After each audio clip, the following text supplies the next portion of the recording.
Go Pizza presents STP. The Steve Dangle Podcast with your hosts, Steve Dangle and Adam Wilde. Martin swinging it back for Boyle. Boyle back of the goal. A shot. Scores! Scores! Are you kidding me? Kapanen slaps it home. What a brilliant pass from Brian Boyle. And the Leafs win it in overtime. And the draw is scrum. The Capitals get to it. Fed around the boards, and there's no defenseman over there as the Leafs play with just one. And it is out and down the ice, and now 28 seconds left to go on the power play. Morgan Riley skates it out. Drops for Marner. Mitch Marner on the wing to Van Riemsdyk, chipping it into the corner. Marner lets it go. Goes to Bozak, onto the boards and back to the point. It comes to Morgan Riley. Dished off on the far side for Bozak. Centering pass, scores! Scores! Tyler Bozak! Holy Mackinac, the Leafs have won it! What is that from? That's Joe Bowen from the radio call on Sportsnet 590 The Fan last night. What happened last night? It was real bad. Season finale of Big Bang Theory. Oh, yeah. Yeah. Did he say Bazinga? Mackinac, he got it wrong. He's an older guy, right? Okay. So, he's not down with the kids these days and thought he had it, but no, yeah. You went a completely different route. I was going to go, well, the Blackhawks finally got on the board. That also happened. How can we talk crap about that? What world is this? Well, the thing is that I'm hesitant to talk crap about the Blackhawks because they're the Blackhawks. Mm-hmm. Dude, 2011, they almost did it. They were down 3-0 to the Canucks, and they forced it to Game 7 in overtime. What happened in 2011 to the Canucks? They went to the Stanley Cup final. Oh, cool. And then, according to Canucks fans, nothing happened. Kind of like the Leafs in 2013. Why am I bringing up all those terrible things? The Leafs have a lead in a playoff series!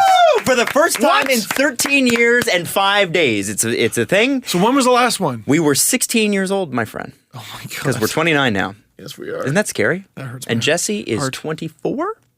Question mark? 25. Are you 25 now? I am 25. Wow. He's a man. He's a man. Well, he's been a man with that beard for like the last 2 years. Look at his beard, look at mine. He's a man. People are like, where's Jesse's playoff beard? I'm like, he's been growing it for a year. It's been there. Yeah. He's good. So This is our first show since they won a game. yes. Yeah. Wow. And so I think it's only best that we work our way backwards. Because obviously, we know what happened on Saturday night. Yes. And after a very tired podcast on Friday, we were exhausted.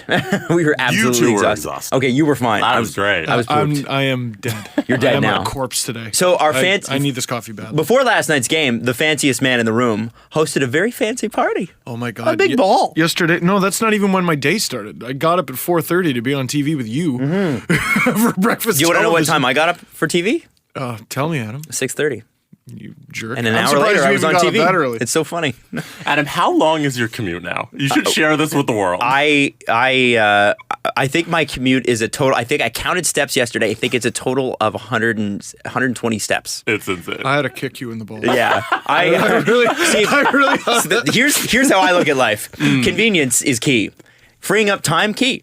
So I, in my infinite wisdom, rented out my condo that I owned, which was towards the lake in Toronto, and I moved up to near where the Rogers Studios are, and I crossed the street to go to work every day. It's funny because Steve knows this. He knows how important time is because if you're downtown and you don't want to waste time, you take an Uber back to Oshawa. You're like, I'm not going to wait on the train. And I got that from Hot Wheels over here, Hot Wheels Wild, because Exactly. Adam was like 21 or something. This is another chapter, and that's a different dude. Adam was like 21, and he was at some party. It might have even been at my house. I don't know. And we were like, "How are you getting home, man? All the GO trains have stopped." He's like, "Oh, I'm gonna take a cab." I'm like, "Man, that's gonna be like $70 or something." He's like, "Can't put a price on time." Yeah. Because you paid Hot Wheels, and $70 money flew out the window. to get home and then sleep in your own bed and wake up the next morning, relax. Exactly. Yeah, It's worth it. We do that. First of all, we do that like once every 2 months. And if we were to take the train instead, it would be like only $20 less. Yeah. So especially if you had 2 or 3 people with you, you're basically even. Yeah. So I can leave early, or I could take the drunk bus, or for $20 extra, sleep in my own bed, private ride home. I'm good. The vomit comment at Or- 19 is cool. At 29, it's no longer fun. Yeah. But That's you the bus haven't here, by the way. taken this Vomit philosophy and applied it to your everyday life. Well, and that's why I'm doing what I'm doing now. For the low price of $1.5 million. I wish that were the case. You can own a shoebox. I haven't been to Adam's place. well, it's because it's still boxes and stuff, so we're still unpacking. I got to tell you, the last 2 weeks have been hell. However, I've already noticed a difference in my sleep, in my stress levels. Everything is better. Everything. I think that's because they're up 2-1. Well, that helps. That does help. Okay, so you host Maple Leaf Square last night. That's right. And I was getting texts from SL throughout the evening, Yeah. Mrs. Dangle. Mrs. Dangle. And she was, she said that like the crowd was absolutely nuts, but it wasn't just nuts for the Leafs. Yeah, there was supposedly if you watched Tim and Sid on TV yesterday, you could hear Steve. Wow. I haven't seen that yet. I haven't seen any of it. Can I say? Okay, so we watched Tim and Sid in the studio, and we obviously saw the Jeff Vayette Leafs are actually good signs up, Yeah, which there's were a a- thing, and somebody had a Marlander Thews jersey. Marlander Thews jersey. There was an LFR 10 sign. There was a sign with my face. There was a sign of Ovechkin diving off of a diving board. There were a couple promposals for Mitch Marner and Morgan Riley. Oh my God, what else? There was a Buds All Day sign. Mm-hmm. It might have been a Buds All Day chant. There was what a pop. Like it was like wrestling. Easiest job ever. Like I was so nervous heading into it. I almost passed out during the Leaf game because I couldn't eat beforehand. And so when Nylander scored, I just went, yeah, and sat right back down because I was lightheaded. Mm-hmm. I just kind of felt that, boo. But all you literally got to do is, who likes the Leafs? Toronto loses its mind. You had to line up for the thing. Like people started lining up at like 4.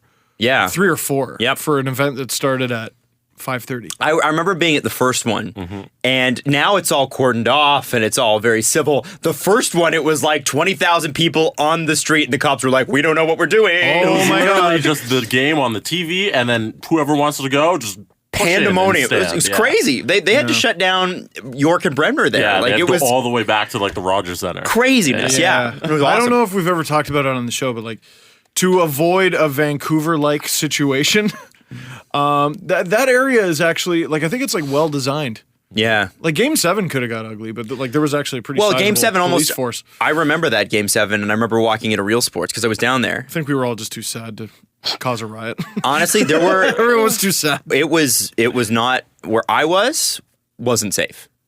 Yeah, For sure wasn't safe. But I've told this on the podcast before. There was police in horses, on horses. yeah. And they lined up and they charged a crowd.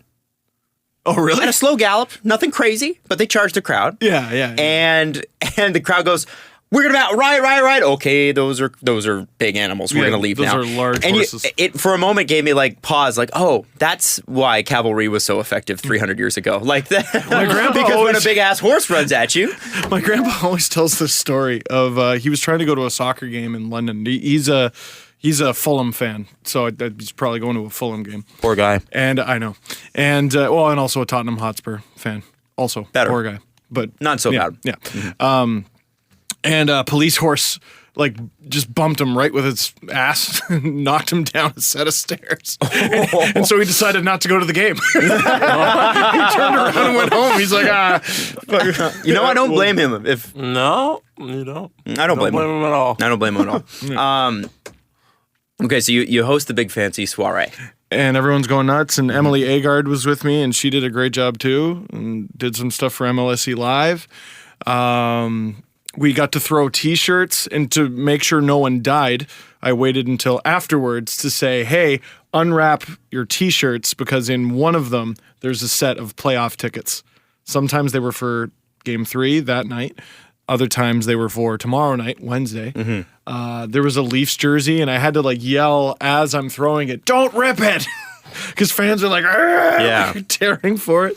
Although you got to think if you're that hardcore, who down there doesn't have that the new Leafs? Oh, I jersey, know. right? They're probably just gonna. But it's a second one, so that's good too. Exactly. You never have too many. Gary Lehman came on stage. Wendell Clark came on stage. He has a cannon He threw a T-shirt. He almost hit Real Sports, like from the stage. He's got a cannon. How was the reception for Wendell? Like when he got it up was there, awesome. Must have been crazy. It was insane. Daryl Sittler came on stage. Oh, my God. And then left without saying anything because I think he had another interview to do. Oh. It was very confusing. And maybe the biggest pop, Dart Guy. Of course. Dart Who will, Guy. by the way, be on the show later on in the show. That is right. We're having Jason, he told me how to say his name yesterday. Mascala? Dart Guy. Moscato. No. I don't think that's right at all. I hope it is. Pretty sure he's like Polish, not Spanish. Moscato. It is now. His name, yeah. Corrado. He's Italian. So Corrado Dart Guy. So this is your first playoff game ever. Now I've been to a few. First Leafs playoff game ever. First I Leafs saw play- Penguins last year. Yes. But first Leafs playoff game ever. You walk in the front gate. How was it? Talk about that experience a little bit. Well, it was chaotic because it was only a few minutes, like maybe 2 minutes before the anthem, because I was working right up until that point. And I get in, I get to my seat, say something to the guy on my left, say something to the guy on my right, just because I'm sitting alone. Mrs. Dangle, she got a single seat, so in case you missed last episode, I had this like immaculate seat, perfect distance up in the Reds, right behind the net that the Leafs were on twice. And then she sends me a text. So I'm like, we can alternate. Like second period, you come down here, something like that. And she's like, no, I got you these tickets. No. She sends me a text like she can't see one of the nets. She's sitting right next to like that giant. She got the Raptors Islander mural. seats. Yeah, I know. And I was like, we were kind of hard on Brooklyn fans.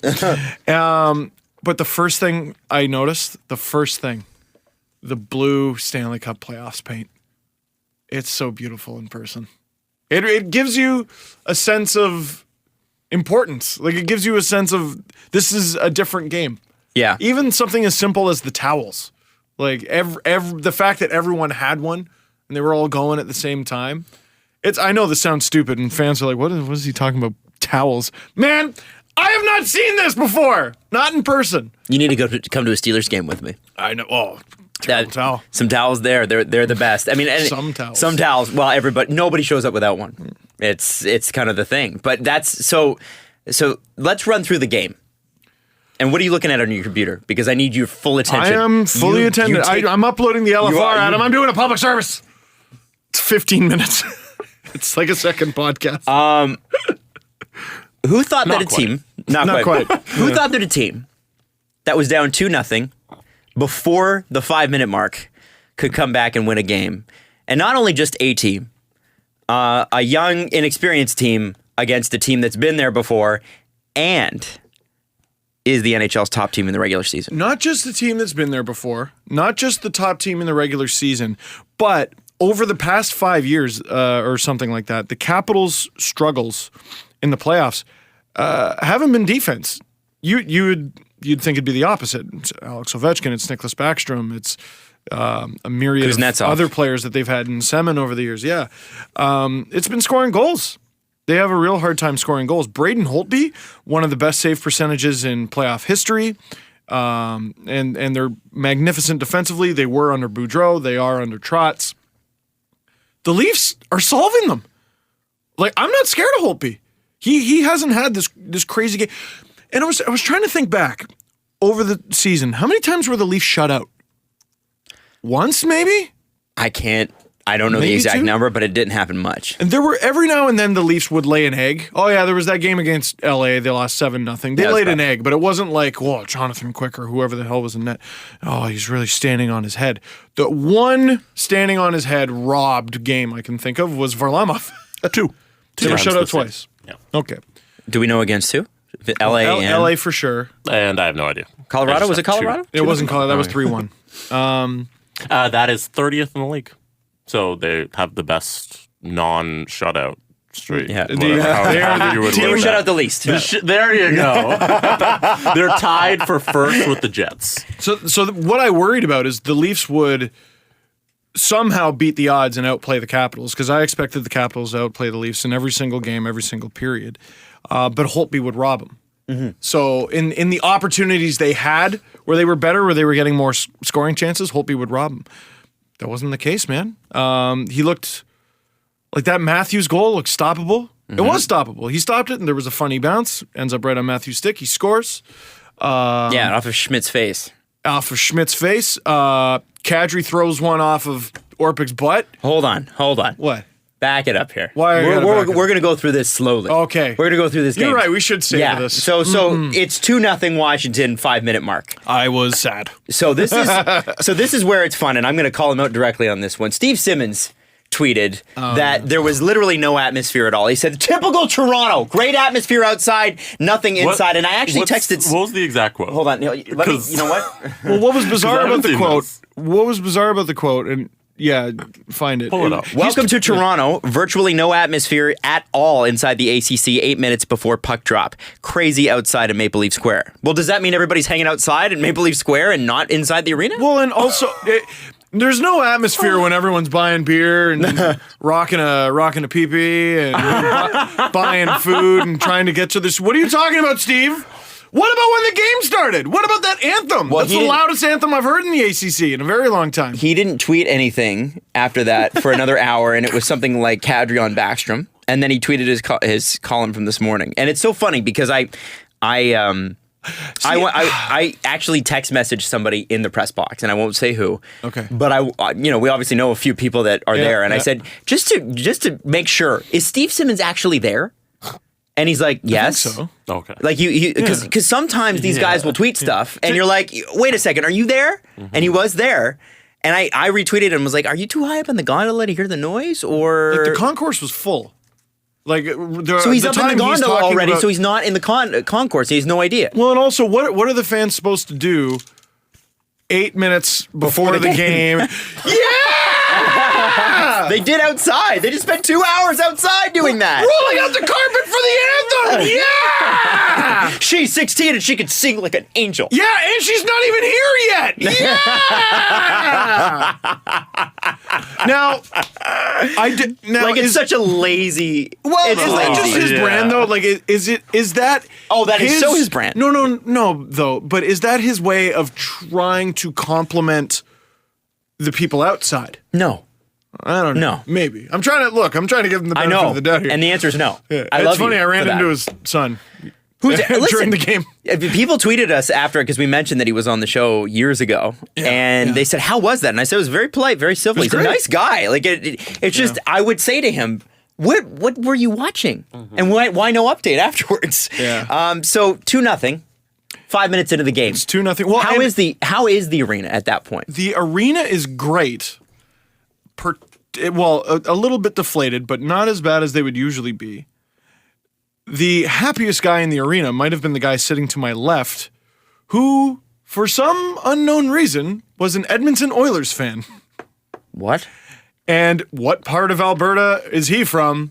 One of the first things he tells me, and again, the game has not started. He hates the Leafs. It has not. No, he goes, I tell you, man, this place, not nearly as loud as the Rogers Center or Rogers Arena. Rogers Arena in Edmonton. Not nearly as loud. And I'm like, the game hasn't started. The game hasn't started. There was a fan yelled something at the ref, like, terrible call. And this guy's like, like just laughing at like this idiot. And I'm like, what are you, he was nice to me, but I felt like, what are you doing here, man? What are you doing here? And he's like, oh yeah, I was at the Oilers game a few days ago. And so I'm like, who is this man who can afford to go to an Edmonton Oilers playoff game, fly to Toronto, and go to a Leafs playoff game in about a week? Hey, hold on. He clearly only bought the concourse pass in Edmonton. Oh yeah, he was a part of it, but he was there. But he never said he watched it. Right? This is nothing like the concourse pass that I had. I tell you, the washrooms there are second to none. Shout out to the asparagus vendor out front. So shut up. Like, did you ask him, like, who he was? No, I was just polite. I gotta tell you, when I go to other people's arenas, because that's how I look at it. When I go to Tampa, when I've been to Calgary, I'm always very complimentary. Always, because I always say, well, because Yeah. I'm there to go, hey, so what's great about this place? And what's great about this group of fans? You wouldn't walk into someone's house and go, what's up with this dump? But That's I don't kinda know, what it's like, a why little is that bit. okay here? Or why do people feel like that's okay? Or and it's not even that it's not okay, it's just it's dumb. Like you haven't seen anything yet, man. You don't know anything. I don't and know. you know why the arena's been terrible for the last 10 years? Because the Leafs have been terrible for the last 10 years. Well, and I mean, there's the whole suit thing. It was weird. Tickets are a little more expensive. Did you not notice the 15,000 people standing outside? I know. Well, Just to and watch the game? It's weird. There are still suits during playoff games, but it's like everyone realizes they step up. They step up to the occasion. Okay, I have to bring my jersey. I'm going to look like a stooge if I don't. There was one guy I saw walking down near the ice. I'm like, what kind of a stooge gets a Leafs Marco Estrada jersey? And then he turned around. I'm like, oh, that's Marco Estrada. That's Blue Jays pitcher Marco Estrada. That's amazing. Hey, That kind of loser. Yeah. Although, in Jesse's words, jersey foul because he never played for the team. Oh, No, celebrities get a pass. No, they then. Thank you, Jesse. Then we ought to get a pass because we are No. minor celebrities in our own. No, we're not. Not even close. If you're a pro athlete for another sport, you can definitely wear the jersey of another You're bending the sport. rules here, man. Pro athletes get a pass. This is like AEIOU and sometimes Y. Jesse's net, like the goalposts are shaped like a flower. Like, it just bends everywhere. I'm sorry, Steve. You never played for the Leafs, so You don't know that. You don't know that. But he stood and he witnessed. They needed a lot of people during the 2002 run. They might have had to go to me. They might need you on defense actually coming up soon. I was on a pairing with Pierre Hedin. Oh, that was a thing. Yeah. Well, When they had no limitations on salary cap, they still dressed Pierre Hedin. because everyone was hurt. Everyone was hurt. But in why was he your 2002. seventh defenseman? Oh no, I don't even think he was 7th. I think he was like 19th. Now, wait though. Before we continue, I need to plant a little seed. Okay. The guy on the left was the Oilers guy. Guy on the right had the biggest nachos I've ever seen in my entire life. And that is what I noticed about him at first. Now we will leave him for later. Okay. Second period, I switched spots with Mrs. Dangle. So I'm all Last the way game up. of the playoffs, too. Get it? Get it? Yes. Thank you. Thank you. So I go up in the bleeders. People are going crazy. Now, here's the problem. For Hold the on. You went up to the bleeds for the second period. Yeah, we switched. You actually seats. see. I would. Not, I love my fiance. I would not have given her that option. Not a for chance. one period? And she got you the tickets. That's not very nice. That's ruthless, Yeah. Adam. It's my damn gift, man. Yeah, but for one period, you would just switch. She'd be on her phone the whole time aneway. Yeah. I know her. And at Caprice, if you're listening, honey, There, like, there was a girl sitting in front of me who like had an even worse seat than I did. She had a wine and Snapchat. She was just having a whale of a time. And I'm sitting. The guy next to her, I'm like, I don't even think she's with this person. I think this might be a very similar situation. She's like, I'll sit up there. I don't care. I think, okay, if I look at it like this, my fiance loves fashion. She's a stylist. That's what she does all day, every day. If we were at New York Fashion Week and I had bought her tickets to New York Fashion Week and one of them was front row and one of them was way in the back, I'm not going to go, hey, for the Armani show, can I sit up front? Yeah. See? So that's what you're a big the fan difference would be, right? of Armani. Because she's a huge fan of fashion. I'm a huge fan of hockey. We had a math teacher. His name was Mr. Amani. It's close. Armani means a lot to me. That's right. I'm glad you brought that up because that has zero context for anybody else. I just other thought than I would throw it in, Adam. Listen, I'm only halfway through this. Okay. Okay, so now here's the problem though. For that period, because I'm in the obstructed seat, I can't see the Leafs net. Now the big problem there was the Caps came out hot.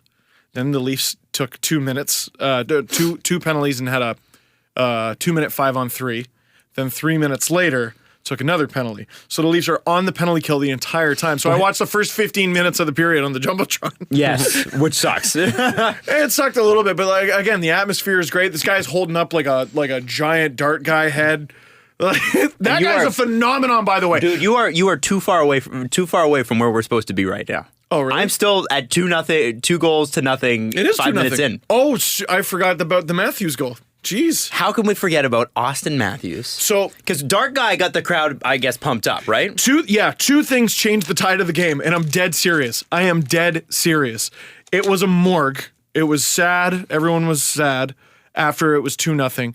And then they pull out Dart Guy. They put Dart Guy on the screen, and he stands up and he's going, come on, come on. And people lost it. Dart Guy is a phenomenon. He is a force of nature. The building went nuts. It wasn't just like they could have brought out Curtis Joseph. It wouldn't have got the same reaction as Dart Guy. I am dead serious. So he goes nuts. Next shift comes. Kadri. Woo! Just giant hit on Orpik in the corner. Puck comes along the end boards right in front of the Leafs blue line. Komarov. Woo! Just giant hit. I don't even know who that was. Right before he goes off. Whoa! Kadri on Orpik again. Line change. Matthews comes out, goes up the middle. No one can stop him. Stop. Goes off Schmidt's head. Puts in the rebound. Holtby gets the first one. Rebound. Little celebration. If you slow that down, the stick handling that he does, that Matthews does in that moment, is pretty unbelievable. Like, his hand-eye is unreal. I might be attributing this wrong, but I think it was Barry Trotz said, because people have said, who does Austin Matthews remind you of? He said Pavel Datsyuk. Wow. And his ability to stick handle in any situation, never ever be done with a puck. Yeah, a little bit. I see it, man. He's nuts. He's absolutely nuts. No play's ever dead with him. No play's ever done with so many of the guys on this team. But I tell you, Sure. watching from home, and I'm sorry, I've got food in my mouth because I haven't eaten. That's okay. Watching from home, and Jesse, I don't know how you felt about this, but I was watching from home, and never did we feel out of it. So when we went go 2-0. Not once. No, I'm like, no. Like, it still felt good. You still felt like, no, they can do this. And it's funny because, of course, Ovechkin has a bomb, and everybody's on Twitter's talking about this bomb from Ovechkin. And then Matthews scores. We're back in it. And then this silly rebound that Anderson could have deflected a little further into the corner, but I don't know how he would even have had the chance to. Yeah, that Kuznetsov puts in at an impossible angle. Yeah, you got to give Kuznetsov credit there. Like, incredible reaction time to even get the shot. And then, that angle was like 70-something degrees. Crazy. It was unbelievable. But he celebrated the goal. And you're not supposed to do that. Well, and he did that in the other game too. Now we'll talk about that in a second. He scored in the last game, I think, and he went no. At he was on the ice. He was on the ice. Oh yeah, and he just looked right at assist. Anderson and was like, ah. I think it was at Polak. You don't do that. No, Canadians don't. Well, do Canadians don't do that. Now, No. I got to tell you, so it was 3-1 going into intermission, I believe. No, 2-1 going into first intermission. 2-1 going in, and then Kuznetsov scores. I gotta say, you missed a doozy of a coach's corner. So you guys I saw you in the Facebook message. He was ripping on Zaitsev pretty good. Pretty good. Now, not without merit. I don't think Nikita Zaitsev came out and played very well. I think he was on the ice for both goals, and both? While JVR, I think so. While JVR, I know it was the first one for sure. On Backstrom goal, JVR let him go. And thinking Zaitsev would pick him up so JVR could stay high. Seemed like a bit of a miscommunication. But stay with him. Just stay with him. My thing. The rush is there, and then you can get back up. My thing with Zaitsev is there was gonna be rust. Like, your first playoff game is game 3. You're coming off a concussion. Who knows how 100% sharp he is. It wasn't a good one. Now, my problem with Cherry dumping on Zaitsev, it was warranted here, but didn't he talk about him, during game 2? When Zaitsev was not even playing? He's been talking about him since the 7-year contract was rumored. Yeah, he keeps these little jabs. He doesn't like the 7-year contract, and we know that, and that's fine. I think the thing that frustrated me was the fact that, he'll talk about Zaitsev not being great, and then he'll if you point out a player like Aaron Ekblad, who was minus 21 this year. Is Aaron Ekblad a bad defenseman?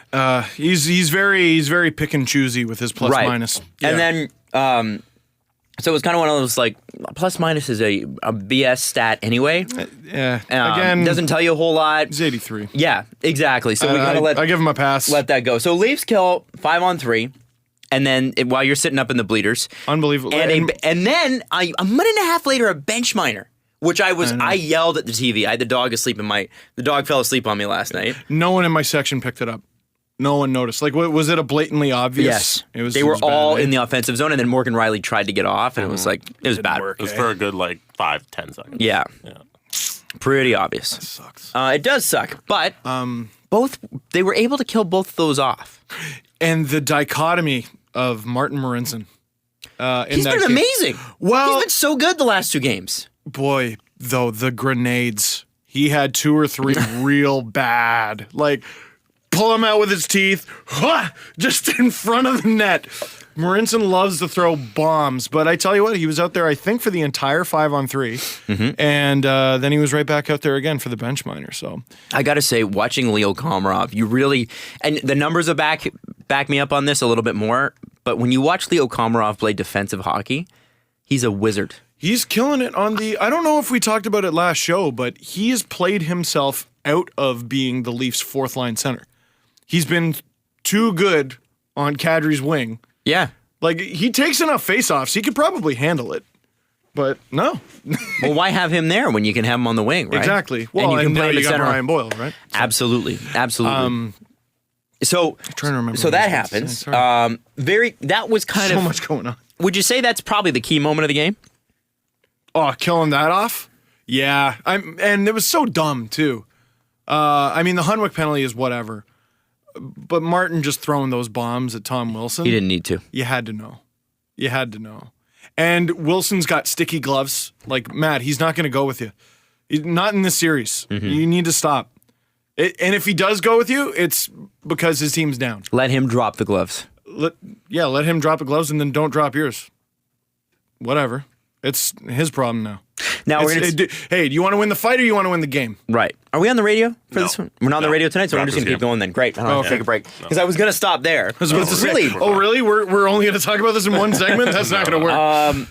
So then they kill the too many men penalty, which, can you imagine if they had scored on that too many men penalty? Yes, I can. That's a different... I sat there the whole time going, Urgh! Imagine, I was sitting there with the dog lying on me, snoring. The dog snores. And I'm wondering, what are the storylines going to be coming out of this? You know, like, this is not going to be pleasant for Mike Babcock. I try really hard to push that out of my brain because it's an ongoing thing. That has happened a lot this year. What, you watch? They're bench minors. The bench minors, and for some reason lately, they ice the puck a lot. I've noticed that too. No, I wonder what that is. Supposedly the bench minors problem was an issue in Detroit. Then something happens and Kadri scores a goal off of Brooks Orpik's butt, which is hilarious because they were going at it all first, second period, and then of course the puck has to go off Brooks Orpik's butt and into the net. Well, and it's Brooks Orpik. Like, here, what's Brooks Orpik's size? I need to look this up. Isn't he a big boy? Okay, he's a very big boy. I mean, he's not in the league for his foot speed. I don't think he ever was, even when he was younger. He's 36 now. So HockeyDB has him at 6'2", 221 pounds. That's a big boy. He was battling with downtown Connor Brown, who is, it says, 6 foot, 185. So probably less. They always inflate those just a little bit. Yeah. 100%, probably less. And I've seen him in like his t-shirt and after a game and everything. Yeah, you're probably right there. There's no way Goudreau's 5'9". No, not even. No, they thought he was an intern when he first showed up for training camp. They wouldn't let him in the building. I know. Which is amazing. It's amazing when you think about it. Supposedly, someone Maple Leaf Square told me yesterday, it was around like 5 o'clock, something like that. 4:30. Morgan Riley's trying to get in the building, and security's like, "Where are you trying to go?" He's like, "The frickin' locker room." What? Because, it's Morgan Riley. He's missing Let teeth, me in. though. I'm preparing for a playoff game. I'm high strung right now. You should know what Morgan Riley looks should. like. Yeah. Like, you should know what the Raptors and the Leafs look like. I think it was just a misunderstanding of communication. But anyway, the point I was trying to make, Orpik, Connor Brown, the knock on the Leafs has been they're too small. It's heart, man. It's a little bit of determination. Like, Zach Hyman might be the grittiest player they have. Which we have to talk about him because there's something special. What a game. What a game. But we'll talk about him in a sec. Yeah. We'll talk about him in a sec. Connor Brown going toe-to-toe, and he caused that goal. A little bit of a Darryl Boyce assist, dare I say. He was battling with Brooks Orpik, and if he's not battling with him, that puck probably just goes right into Holtby's chest and not off of Orpik's ass. Mm-hmm. So now the Leafs are within scored a one. Grabner. He scored a Grabner. You're right. And then 39 seconds to go. 39.9 seconds to go, I believe. Zach Hyman wins a puck battle behind the net, which people are like, well, that doesn't happen all that much. And 4 or 5 times during the game, Hyman drew the attention of 2 or 3 Capitals behind the net. He wins puck battles. But like even if he doesn't come out with the puck, just the fact that attention has been drawn away from those two murderers, those assassins that he's on a line with, Matthews and Nylander. By the way, during the game, you pick up different things when you're actually in the arena. I think the Capitals are very worried about Mitch Marner. Something about the way they play against that line, they are scared to death of William Nylander. They're terrified of that guy. And if the thing was, I noticed that Bozy, Marner, and JVR had a kind of a not that they were bad, but a quieter night. Marner had a lot of shots blocked, I think. Yeah, Marner. It seemed like he kept having to Leroy Jenkins up the middle of the ice. It's ironic because Bozak got the game winner. Yeah, it wasn't that it was bad. Marner was taking it upon himself a lot. And I wondered, because every time after you'd see the Matthews-Nylander line, and Washington couldn't handle them. They could not. Could not handle them. Now, and Washington had their fair share of moments too, let's be fair, where they were playing keep away with the Leafs. And it was very scary. Like, hold the fort scary. Did we talk about heavy shifts? We're not there yet. Hang on. Okay. Hang on. Zach Hyman. Yes. Wins a puck battle. Yeah, dogged. The puck skirts out to Austin Matthews, who is also behind the net, who passes it perfectly to William Nylander, who takes a shot and is robbed by Holtby. Absolutely robbed. But no one's there for the rebound, and no one's there for Willie. Why? Hyman and Matthews going to work. Wide open. Don't leave William Nylander alone. Don't do it. It's like Ovechkin a little bit. Why would you leave Ovechkin alone? Why would you? Well, because his line mates and he knows how to get open. Nylander's done that so many times this year, especially on the power play. Again, like Ovechkin. Why would you leave Nylander alone? Well, they figured out how to just get him open. Yep, absolutely. And they tied it. It's not just that they scored 2 goals there. It's not just that they tied it right before intermission. How on earth did the Leafs survive that period? They go down. They're losing to start it. They go down 3-1 about 5 minutes in. They kill off a full 2-minute 5-on-3. Then the bench minor. Then they score. Then they score again. That's just focus and concentration, determination. How on earth? A little bit of luck, too. Now, here's the thing. Tons of luck. So that's the almost fainted goal for Steve. 39 seconds to go. Nylander scores the goal. Stood up, saw like a little bit of gray in my vision, and just went, woo, and sat right back down. Head rush. Well, I just want to say... Well, and I hadn't had anything to like eat or drink. I was too nervous. 39, William Nylander's old number. Just throwing that out there. Illuminati. Wait, it wasn't? What 39? 39 was William Nylander's. At 39 seconds, he scored it. 39 seconds left. I believe 39 was Wasn't his it number. 62? Was also 39, I believe. Last year in the last 20 games or whatever that he played with the Leafs. I think it was 62. Pretty sure it was 39. Oh, you know what? It was 39 in the NHL, 62 with the Marlies, I think. Yeah. Damn. See? Illuminati. Check out the big Confirmed. brain on Brad. Confirmed. Very So, smart. third period. No, can I ask you, which line leads the NHL playoffs in Corsi? 3 games in. The Matthews line? It does. Can you guess what their Corsi percentage is? Ooh, 57%. That's very high. 67.11. For 3 games. Can you guess what the second closest is? This is really hard. Which line? Yeah, and what On team? the Leafs or on another team? On the just other in team. The, Just in the NHL. Who's doing really well? Is it someone on the... You know what? It might be someone on the Wild, ironically. Not on the Wild. No? Preds. Yes. Ooh. Whatever line Forsberg's on. Johansson, Forsberg, and Arvidsson, 63.86. Arvidsson's so good. So there are four total percentage points up on those guys. The best thing about that chart is the third team. What's the third team? line. What do we have? I didn't even write it down. Oh, you didn't write it down? No, I can look it up. Where'd you guys get this from? Because it was on, I saw it on Marvel's It's from Corsica. Corsica. But Here, I got it right here. the third line is the most interesting. It's a team that hasn't won a game. Wild. No. Blackhawks. No. Who else hasn't won a game? Flames. Yes. Oh. What line? Gaudreau? No. Backlund. Nope, you were right the first time. Monahan, Gaudreau, Furland, 62.5. They're playing that good, and they haven't won it. And they haven't won a game. Now it's, oh my gosh. We'll talk about the Flames later on in the show. Yeah, the playoffs, man. Heartbreaking for them. Brutal. So here's the thing. Third game of the series to go into OT, but this time it's with a twist. The Caps take a penalty, a high sticking with 15 seconds left in regular time. And it's, Now- I believe, on Connor Brown. Or is it Matt Hyman. Hyman. Behind the net. This freaking kid. And they had, listen, somebody slashed Mitch Marner's stick right out of his hands and they didn't call it. But they had to call this. Well, this is They what I had said to in the call video. this. Like, I was like, man, I don't know if that's a penalty. Oh, you think it wasn't a slash? No. That has nothing to do with it. Yeah. You know, it's just It's playoffs. I still, I guess I just still am a little confused as to what is and isn't a penalty in the playoffs. I would assume that the refs are a little confused too. like if Why is there a different standard? Call it the same or don't, right?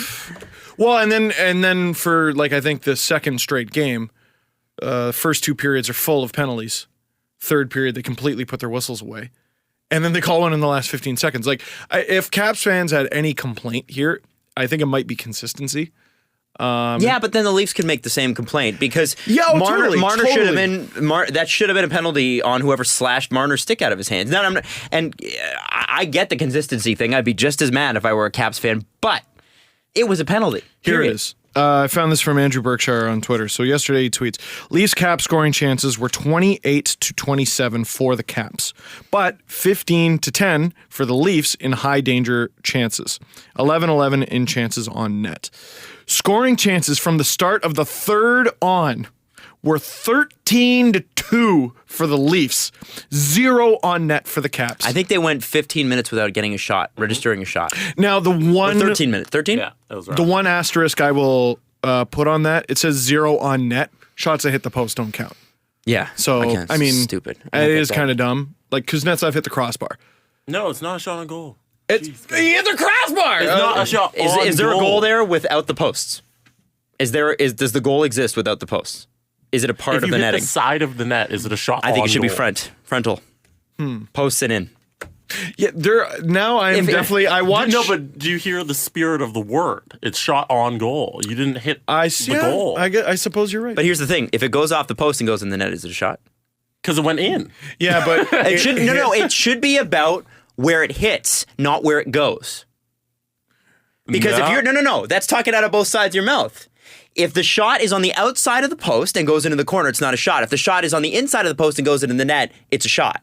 Because it's a goal. But Jesse, that means that you're judging the shot based on where it ended up after it hits the post. No. what if the shot hits the post, comes back out, hits the goalie in the back, and goes in? Is that a goal without a shot? No, because it went in the net. It's a shot on. But the guy didn't shoot it. It went off the goalie. The on-goal part of the term is just, does it have a chance of being a goal when it's being shot? So You throw a puck along the end boards, it takes a weird a bounce on the stanchion, it could go in the net. but it was a shot did it have a chance of going into this square that's the goal? I mean, the guy who took That's the it. shot will probably tell That's you. it. There's was just an intentional. area. There's just an area inside the net where you can go, and if it goes in there, it's a goal. It's very confusing. It's a little bit so confusing. simple. And Okay. if it's a shot on that target, it's a shot on goal.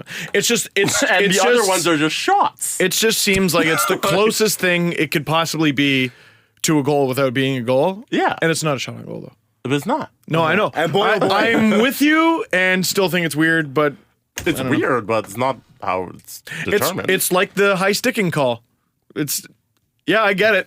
I don't get it, but I get it. But I don't get it, but I get it. It's hockey. It's the a gray strange sport. areas in hockey. So okay, we go into overtime. There's a minute 45 as soon as overtime starts of penalty time. And we bring back Big Nachos guy. Oh, Here's that little seed. It has sprouted buds all day. did you Dave Chappelle us?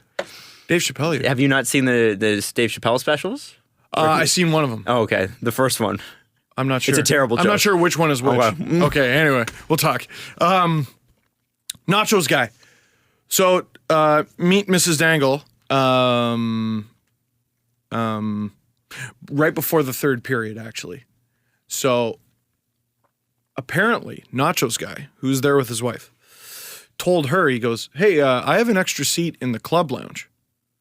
Like, if you guys want to use it so that you don't have to go back up to the bleeders, you can use it. And we're like, are you serious? Are you serious? And so he's not there to start the third. So I sit down and I talk to her. I talk to his wife. And I go, is he serious about this? She goes, oh, yeah. And he's just in the washroom. So, like, tell your wife to come back. She could just sit in his seat until he comes back. So, That's really cool. it was really cool. So we just sat there, like, together in these immaculate seats for, like, the first half of the third.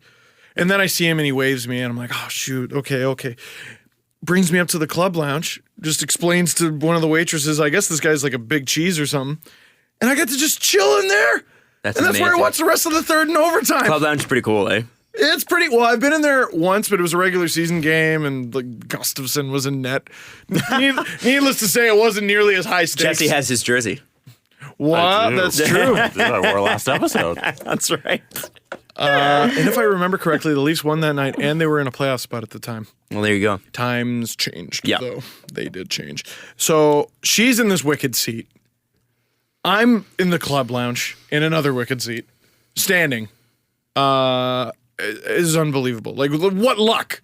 What crazy luck to get that opportunity instead of I wouldn't have missed it if I was in the bleeders because it was on the net I could actually see, but like what luck to get that seat. It was unbelievable. Which brings us to overtime. That's right. With 38 seconds left. Nazem Kadri. We also miss Kuznetsov hitting the crossbar. Oh, When wow. he should have taken we the were shot. sort of talking. Yeah, we should have gone there first. Yeah, You're right. yeah. It wasn't just that he hit the crossbar. That should have been a bang bang one timer. He should have shot it initially. The Capitals have been like, I don't want to say anything about the Capitals not performing to the best of their abilities because that just sounds like I'm saying, oh, the Leafs are smoke and mirrors. They're not actually this good, blah, blah, blah. But the Caps have been getting in their own way all series long. All series long. And that goes to Holtby too. Like I was saying how he's looked mortal. He's looked mortal in that everything is bouncing around in front of him, and that's not his fault. That's the defense. And it's also, I mean, the plan of the Leafs. Connor Brown was working hard for that. Bozak worked hard for his tip-in goal. Matthews was dogged, kind of created his own luck on the first goal. But how doesn't Kuznetsov blast that? Blast it, rip it, do whatever you need to do. You have the whole net. And then he waited, still had the whole net, and hit the crossbar. It was so odd just watching it. A lot of passes into the feet, a lot of missed one-timers, a lot of fanning on shots. The Caps look shook. I was a little worried in the third period when the Leafs fans started chanting Ovi. I was like, let's That not. was Holtby. Oh, it was Holtby. We heard Ovi, and I think the announcers even said The Ovi. broadcaster said it was Ovi, but I guess it was Ovi. It might have been Holtby then. I don't think so. Because I was like, don't tempt fate here, Yeah. guys. Yeah, You're you tied. don't want to piss off that freaking gun. Yeah. Yeah. He played, by the way, less than 16 minutes. Why do you think that is? I don't have an answer for that. I don't know. He played great. He scored a goal. He's got 2 of their goals in this series. How many goals have they scored? 3 plus... What was the last game? 4-3? Yep. And then 4-3 Yeah, back again? to back 4-3. Yeah. So 9. He's got 2 of their 9 goals. Why isn't he on the ice? 16 minutes. Like, I get that he doesn't kill penalties, but They didn't take a lot of penalties, though. they didn't take a ton. What's the deal? Like, he should have been on the ice a lot in the first. We know he was on for at least one shift. He scored a goal. He was on for, like, the entire power play. Was it, like, how much even strength time did he play? That's a good question. I don't know. Supposedly in the double OT game, he played about 24 minutes, which also seems low. I mean, in a playoff game, it's Alex Ovechkin. He should be playing that, like, per 30. Or sorry, I know per that 60. when Barry Trotz took over, they asked him to play less. They wanted to spread the minutes around so they could get the best out of him while he was playing. So you could have a fresher Ovechkin. I think that's the theory behind it. Well, and I think he also wanted, I think Barry Trotz wants to keep the Ovechkin, Backstrom, can't remember who else is on that line, away. Is it Oshie? Yes. It's Dangle because you play. Oh, that's right. They want to keep them away from the Kadri, Komarov, Brown line. Yeah. And, like, that's such a compliment to Kadri, Komarov, and Brown for how well they play, but, like, that's one of the best lines in the league. Top 5, right? You should just be throwing them out there. Just versus anybody. Put them out. Don't be afraid. You can put Crosby up against whoever you want. You can put McDavid up against whoever. Yeah, you want to maybe avoid unfavorable matchups, but you're on the road. He's already got a goal tonight. Let him go. Let him go. Like, is he battling an injury or something Maybe. that we don't know about? Maybe. He doesn't play like he is. No, I don't think so. So 38 seconds to go. Overtime, power play, 38 No, seconds. it was early in the overtime. No, 38 seconds to go in the power play. Oh, sorry. Nazem Kadri, Tyler Bozak, set play JVR in front of the net, and you could see them setting it up. Like, we've seen it enough now where it's like, you don't know how it's going to happen, but you can see it in the replay again. Like, that is a setup play. They practiced that. Well, it's a nightmare too if you look at it. So Marner works really hard behind the net. Again, play behind the net that sets the whole thing up. But the nightmare is Kadri's got the puck along the end boards, right? He's got Riley open at the point. He's got JVR at the side of the net ready to do a standard JVR tip. Mm-hmm. He's positioned and it's difficult to move him. He's got Marner relatively open at the other side of the net. And he's got Bozak in this neat little Bermuda triangle in the middle. Like, no cap has taken anybody because they don't know who to take. Like, there's all these options. And they threw it at the option I was expecting the least. I thought Kadri just shot it. I didn't know that shot was tipped when I first saw it. Throws it right at Bozak. If I was a defender in front, I probably would have taken JVR, maybe Marner. I wouldn't have thought they were going to just bomb it into the slot at Bozak, tips it in. One of the loudest pops I've ever heard at any professional sporting event ever. Like, Let's talk about that pop. Right next to, yeah, sure. Because I have experienced that too, an overtime playoff game where the Leafs win. That's right. You saw, was it the last time they took a series? Gary Roberts. Yeah, it might have been Gary Roberts against the Ottawa Senators in it was triple overtime. Triple overtime is 11:51.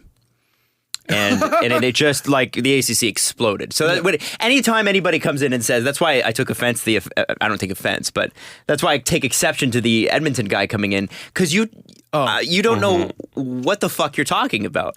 Like, you just don't know. I've been there. Like, fuck off, man. Like, that is such an old, that is a Steve Simmons tweet. Yeah. That is lazy. And with no offense, that's Steve's brand. But, honestly, that is just lazy insult. That's just lazy. Respectfully to Steve Simmons, he would come on the podcast and defend his opinion. Mm-hmm. And he would just be like, it was boring in there. It was boring. In all my 8 years. minutes before the game, it was boring. I'd be like, it was 8 minutes before the game, Steve. God bless him. He's the only one who can block out all that fucking excitement. Like, he walks in past Maple Leafs effing square, and he's like, nope, I'm not absorbing any of this energy. None of this positivity gets through to me. First home playoff game in 4 years. Everyone's losing their mind. He's just, no. I'm not impressed. No. How Toronto of you. He smokes now. I bet you jaywalk too. I got arrested for it. No, it's whatever, man. It was a loud pop. I'll put that just below. You know what? When Bonino made it 3-2 in game 1 of the Stanley Cup final last year, holy shit. That was loud. Like, it's not my instinct to cheer for the Penguins, so when everyone stood up, you just do it. All the light was blacked out around me because everyone stood up before I did, and I'm like, whoa! Like, I was like scared. The gold medal goal, Crosby, that was mind blowing. Still probably hasn't been topped, but that was loud. Mm-hmm. That was and it was in the club lounge. Yeah. Like, imagine how much louder it would have been. Like, I'm in this padded room. It's a restaurant. It's not quite in the stands. Mm-hmm. Oh my God, it's pandemonium. I didn't high five or hug a single person I knew. Like, it was just, buds all day, just yelling at people, high fiving. Oh, it was nuts. Last fall, I got to see 49,000 people jump up and scream when Edwin hit the home run. Oh, you were at that freaking game. The one game playoff. That was the biggest sports moment I've ever witnessed in real time. Yeah. Oh, that's magic. Yeah. Oh, Extra innings, bottom of the 10th. That's why we love sports. Walk-off home run. Walk off. It was unbelievable. To win the one game playoff. I regret not being there, and I regret not being at the bat flip game. I do too. Yeah. But I remember watching the bat flip game here at Kiss and thinking, like it was just you go nuts wherever you are. But I was man, literally rolling on my jersey was filthy because I was rolling on the floor, like in basically agony, like anxiety agony, like just rolling around. and how far we are removed from all of that with the Jays this season. 10, boys. Holy 2 shit! and 10. I went to the home opener and I went to Sunday. How many?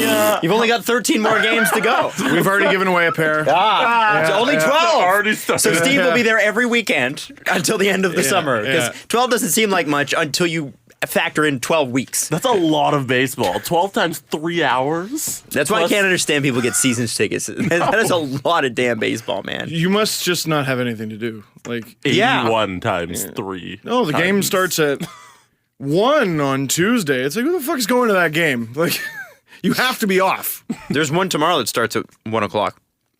Here. Are you serious? Is that a school day one? I think it might be the school day one. Oh, school day games are crazy. And Those are fun. I'm excited for that because we get to watch, Jesse and I get to watch that in studio at Kiss. It's now, always way better. the Jays were primary for a while in this city. Here's how secondary they are right now, especially with their record. You know how many people are going to the Leafs game tomorrow who might get Jays tickets just for something to do? Like, hey, we're going downtown anyway. Want to just get Jays tickets? Just flippantly Jays tickets, and then if the game's not done by the time the playoffs, Let's go. Gives a shit. I would do that. Just leave. If I had tomorrow off, I would do that. Why not? Why not? Super Sports Wednesday. And now, is there any way you can get tickets for tomorrow's game? Leafs? Yeah. No. So I'm hosting Maple Leaf Square again, and then part of the perk of the job is I get a reservation to Real Sports. So they couldn't. You guys want to join me in Real Sports? give you Can we come? tickets as a perk? That's pretty tough, man. They should at least have a box where it's like, okay, if you're a staff working at Maple Leaf There's, Square, but do you know how many can people get- work there? A lot of people You're work like there. the VIP of the staff. I am The part-time guy we hired to do 3 nights for us. That's the guy. literally the silver medal to Scott and Danielle. Yeah. Well, and I will fully just concede. Not professional enough to handle the press box in this situation. I can't do it. No, Okay, yeah, why No, not? no. because you don't cheer in the Because press you don't box. cheer in the press box. So I will cheer. So that's why I Yeah. can't do it. Sometimes you just want to be a fan, man. fine. It's way better. Yeah. It's way Sportsnet has told me a couple times, like, hey man, we'll get you credentials. It's not a it's weird. Like, I'm not Chris Johnson, right? It's not the way I like to watch Leaf games. That's fair. You still get to be part of it. No, you don't. You get to see it. You get to witness. You get to see. You get look to at all the stand fun witness. those people are having. You get to sit at your Sitness. laptop witness. It's a witness. Yeah. You know what's cool? Just sitting there with your laptop open as everyone races to tweet the thing as fast as Yeah. possible. Like, with all due respect to Kevin McGran, I love you, buddy, but I would rather be sitting next to like someone in a jersey. Yeah, You know, that's fair. Chris Johnson. It's all what you want out of all life, those man. Guys. Here's Yeah. okay. So Steve, I know here, I have a question. I have a question. I have a question after. We Okay. have not touched another series. That's okay. No, that's okay. I want to talk 3 hours about the Well, we Leafs. got to bring on. Why not? We haven't gotta even bring- talked about the captain. We have to bring on Dark Guy. Dark Because Guy. we are 15 minutes over when we should have called him, but that's I okay. just looked up and went, So here's my quandary. I'm sitting on the couch last night, and Caprice is on her phone. She's obsessed with this app called Buns. I don't know if you've ever heard of it, but basically you just trade stuff. I know the creator. Do you know the creator? She is. Well, the creator is a genius.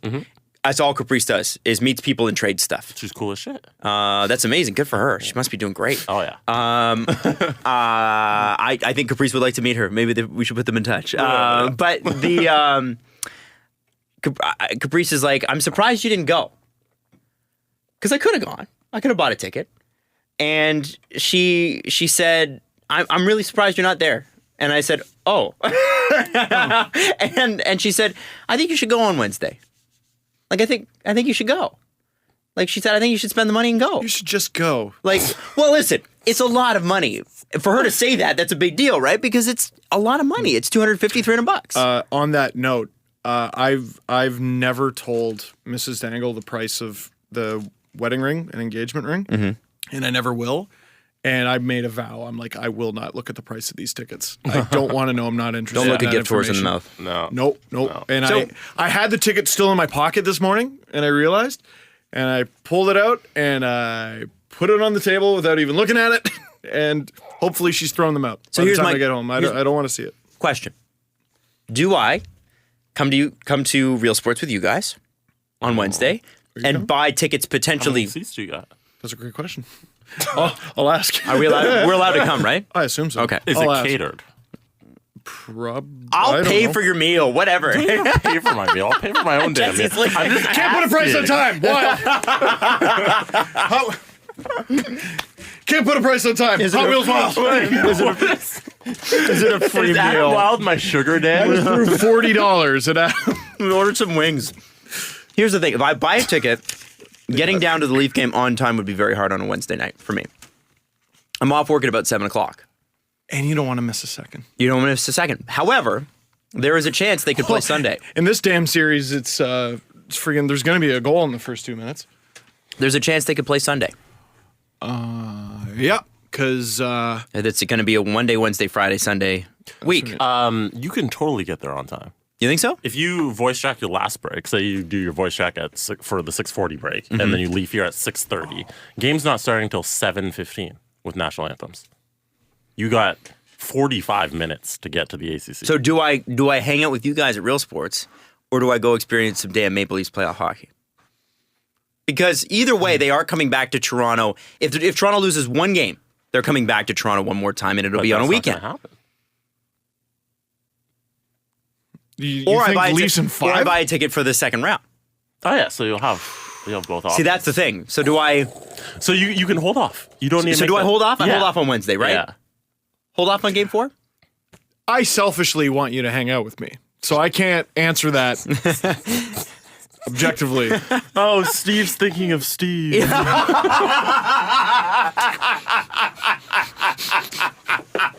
Fuck you guys, because of the worst friends. And it's like the nicest thing you could have thought, right? But of course we make it a terrible thing. But it's the nicest thing we could have thought. I want to hang out with my friends. Oh, are you so selfish? I've been asked like similar things, and over the past year, I've learned to just be like, my answer is obviously this because of this, for selfish reasons. Straight up, make this decision yourself. Right. Do not. You're looking at the wrong person for advice. Okay. So Real Sports Wednesday. Fridays in If Washington. that is what you choose to do, Adam, Friday they clinch in Washington. if I'm even allowed to bring you guys, Oh, you might want to check that. Oh yeah, you should check Yeah. them. Friday they hopefully clinch in Washington. how unbelievable would that? That would be amazing. And then we're looking at, game 1 of the next, or game 3, I guess, of the next series, because I don't know if they're going to have home ice advantage. No. No, throughout Never. the playoffs, they are guaranteed to be the road team. Yeah, you don't reseed. Oh, there you go. Now, let's all chill. Let's all chill a sec, because like they're up 2-1. Oh yeah, no, listen, I know. Yeah, Can I be pieing this guy for a minute? Totally. Well, Yeah. and I don't want Leafs fans to get too far ahead of themselves. No. And I've seen some. However, the reason this is so fun, or part of the reason this is so fun, they went into this playing with house money. Mm-hmm. They won more. They won on top of the house money. It's awesome. It's like you've already won $1 million and somebody gave you $1 million more to play with. Like, oh yeah, I'm rich anyway. But now I won $1 million playing scratch tickets, Yeah. And now I'm and now I'm up to 1.3. And the scratch ticket was a birthday present. Yeah. You didn't even pay for that scratch ticket. True. Now, I want to shout out the Caps fans. First off, I want to They've say been great, eh? to all Caps fans, Yeah. you have been polite. Yep. You have been reasoned. Yep. I have to say, Justin Fisher was tweeting some very funny, not STP fans, tweets at the Capitals last night, which were trade Holtby and trade Ovechkin for guys. Trade Ovechkin was my favorite one. Trade Ovechkin for guys who will actually go get the puck rather than wait for it. Oh. Great. And then Holtby never came up big in the playoffs. One of the best save percentages in the playoffs ever. Yeah. Now, I think it's hilarious, but I want to say to the Caps fans, we know you might see some belligerent Leaf fans who do not, because sorry. they exist. We're sorry. However, we know this sucker ain't over. And the Leafs know this is not over. And the Caps know this is not over. But we would like to thank you for being so polite. We understand the frustration. We've been there. We've been frustrated too. But I believe, I checked the scores before we came. The score of Game 4 right now is currently 0-0. The score of Game 5, currently 0-0. And those are the next two guaranteed games. Did you check that? I checked that beforehand. Are we sure? Game 4 is currently 0-0. I don't know about that. I don't believe it can change until tomorrow night. Are 70%, 10 to 70% of Game 4 0-0? I believe they are to start. Okay. I'd have to verify that stat. Okay. Steve, what are you looking up? I am trying to look up a stat. Can't seem to find it. Shoot. I think Nazem Kadri was part of a series. I think we talked about this last show. He was part of a series back when he was in the OHL. I think this is when the Knights loaded up and they went out and they got John Tavares and Michael Del Zotto, and they already had Nazem Kadri. Kadri was like relegated to like second line center behind Tavares in the OHL. But they were no match for the ridiculously also stacked Windsor Spitfires. That that series, Spits 1 and 5. Oh, so they blew out the Spits, right? They blew out the Knights, right? Every single game went to overtime. It's an OHL record. Never happened before. This could easily have been 3-0 Capitals. Easily. Yep. Very 3-0 easily. Leafs. They were up 2-0 in the first game. Agreed. But Yep. but let's call it what it is here. An even series. 3 overtime games. And again, like, let's say Washington somehow, not even somehow, wouldn't be that crazy. They're only down 1 game. Let's say they come back and win this series. The Leafs have already in 3 games gotten every little bit of experience that I've wanted them to get in these playoffs. I would like to see how they are later in a series. You do need that, but just scratch it off. Playing with the lead, playing behind, penalty killing, power play, overtime, double overtime, needing a big save, overcoming the goalie, just battling off bigger guys, coming up with a big gritty shift like that. Kadri, Komarov, and then Kadri again. Big shift. That was the roughest shift of the season. Where did that come from? Kadri's still such a funny player in this league. Like, what is he? What is he exactly? Well, do you want to know what the topic on Buffalo Sports Radio was this morning? I would love to know. Why can't Tyler Ennis score 30 goals like Nazem Kadri? What a great comparable. Thanks, Buffalo. But why? What? Why does everyone always talk about the Leafs? Buffalo's talking about the Leafs. You know, by the way, I also saw a tweet at Mark Masters. Somebody from Edmonton was like, "Why don't you go dust their balls?" And I was like, "I'm like, okay." and this guy, I guess, people were like, people said to him, like, "Dude, why do you follow him? He's a Leafs beat reporter." And he's like, "I don't follow him. He was just retweeted into my timeline." Right. And I had to explain to him. I'm like, "Listen, man, I had to jump in. I felt like I am defending Mark Masters." Adam, why did you jump into a random Twitter conversation? Because I was bored. I shouldn't have done it. But anyway, I had to explain to him what a Leafs beat reporter was. And I said they have them in Edmonton. They're just called McDavid stalkers. Why do you dust his balls? Like, so dumb. Like, you dust the team's balls. I just had him like with a makeup brush trying to dust some balls. No one in Edmonton carries water for the Oilers. No one. No. It's just silly. They're all very objective. Oh, every now and then they're like, let's cool it with the McDavid talk. And Mark Masters is pretty even. Like, he just gives you information. He's a good reporter. Yeah. Him, Chris Johnson, Kristen Shilton, Dave Alter. Yeah. They're all great. James Myrtle. All of them. Myrtle. I just thought it was hilarious. You go after a Leafs beat reporter for being a Leafs beat reporter. It's amazing. It's one of those things that's so obviously ridiculous. I would just ignore that. Although I know I might have to give him props for why don't you go dust their balls? I've never. And he had the great thing was his Twitter account. Zach Cassian played like Eric Lindros. Why don't you stop dusting his balls? The hilarious part about his Twitter profile was the Oilers logo was so filtered that it wasn't even the Oilers colors anymore.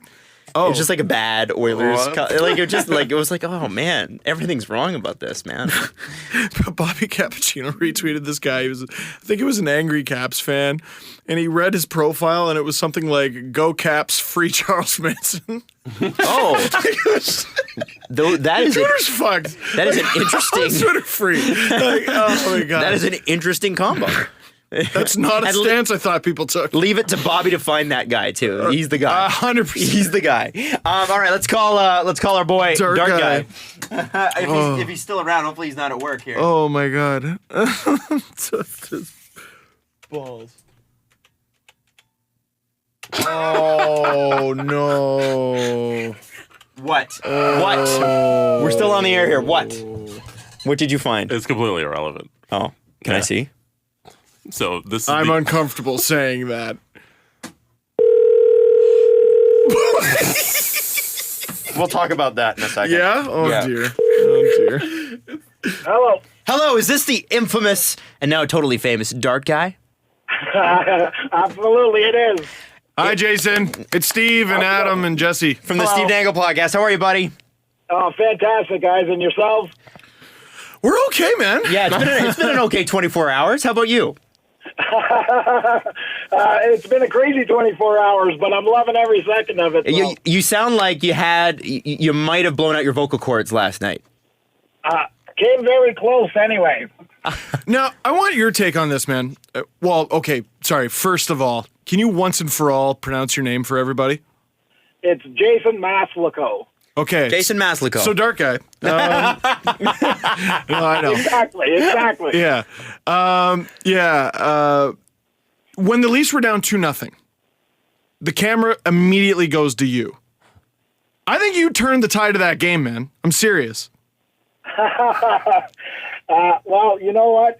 As amazing of a suggestion as that is, I'm thinking Nazem Kadri and Leo Komarov's couple monster hits there is what turned the tide, but I'll take the credit if you want to give it. Well, who got them going, my friend? Who got them going? Jason, let's talk about the beginning, how this all started, because Jesse and I actually talked about doing this. Like I said to him before the weekend last weekend, why didn't we drive down? It's a long weekend. Why didn't we drive down to Washington and go see the game? We should have done that. Why didn't we do that? And you did it. So how did you decide that you were going to do that? And then we got to talk about how this whole journey started for you. Well, I started looking to see if there was tickets available, and I realized that if we wanted to go down, there were still tickets at a fair price. So I hopped on Google, saw exactly how far of a drive it was going to be, and said, you know what, 9 hours is nothing. I can do that nonstop. Let's go. So I had put a thing up on Facebook if any of my friends were interested in possibly a road trip, and a couple guys jumped on board right away. And that's so Canadian. Yeah. 9 hours? That's nothing. Yeah. Well, it's so typical of this country. For the Leafs in the playoffs, it was nothing. Now, Jason, when you decide to go to this game, but you're not just going to the game. Like Jesse and I, if we had gone, we'd have just gone to the game, worn our jerseys, gone woo, and then left. You go to the game with your enormous beard and you shave your head, and you shave it into a Stanley Cup, and you paint your face. And go Leafs. Let's start with the Stanley Cup. Who did the hair job? His name is Aaron Dorion. He's got a shop called Precision Hairstyles. It was precise. In Waterloo. Okay. Very precise haircut. It was awesome. Is that where you're from, Waterloo? Born and raised in Sudbury, living in Waterloo now. Amazing. Oh, okay. All right. And then who did the face painting? So the first game in Washington, I had cut out a template of the Maple Leaf and had my friend trace it, and then I had just filled it all in afterwards. Wow. That's a veteran move. Mr. Dorian there was kind enough to open up his shop that was closed for the day and touch up my hair. He darkened up the dye on the Go Leafs Go and did the makeup for me, so I didn't have to worry about it when I got down to Toronto. Now, you know what it is to be a long-suffering Leaf fan. Yes. How cool is it to be not only a Leaf fan, but right now, the Leaf fan? Mm-hmm. I can't, honestly, I've been asked that question a lot, and I can't even put it into words to describe it for anybody, what this has been like for me. To have this kind of closeness to the fan base and to the organization, it's just mind-blowing. Did Derringer end up getting you those Game 4 tickets? Yeah, I'll be meeting Derringer tomorrow. I have to call him a little bit later. There's a possibility I might hop on his show tomorrow morning. But yeah, I'm definitely going to be meeting him before the game, and we're going together. Will you please say hi to John for me? He is one of the nicest people I have ever. Oh, look at you ever- guys, just both of you on a first name basis with John Derringer. Well, I'm gonna call up John. Grew up listening Say to hi Derringer. John. Listened to him all high school. I loved their show. yeah. But John was gracious enough to like buy me a coffee and we hung out and what a great guy. So you're gonna have a fun time. You know what? I've obviously never met him before now, but he's got to be something fantastic to go out of his way to want to take me to the game. Just because I painted my face blue and drove down to Washington. So this is gonna be awesome. When the Maple Leafs, like, how did the Maple Leafs get in touch with you? Was it over Twitter? Like, how did they find you? Lou Lamoriello grabs a phone and just goes, "Get me Dart Guy."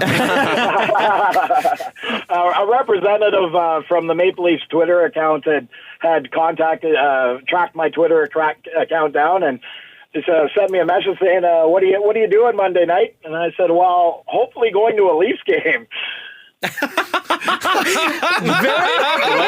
That took me a minute to go, Nicely wait a second. That's a veteran-free stuff move. Wow, I'm in awe. That was very good. Jason, you've experienced the energy, and now you've experienced what it's like to be at the Air Canada Centre when an overtime goal goes in. Can we dispel the myth finally that there's no atmosphere there?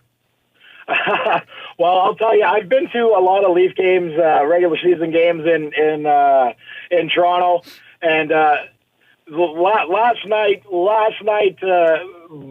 changed my opinion on a lot of the crowds. They blew the roof off the place there last night. So I for one was very impressed and happy to see it. Do you have any idea how many interviews you've done? Because yesterday at Maple Leaf Square, we wanted to get you on stage, but it was everything we could do to tear you away from all the cameras. Do you have any idea how many interviews you've done? If I had to take a frugal estimate, I'd say about 30 or so, 40. Wow.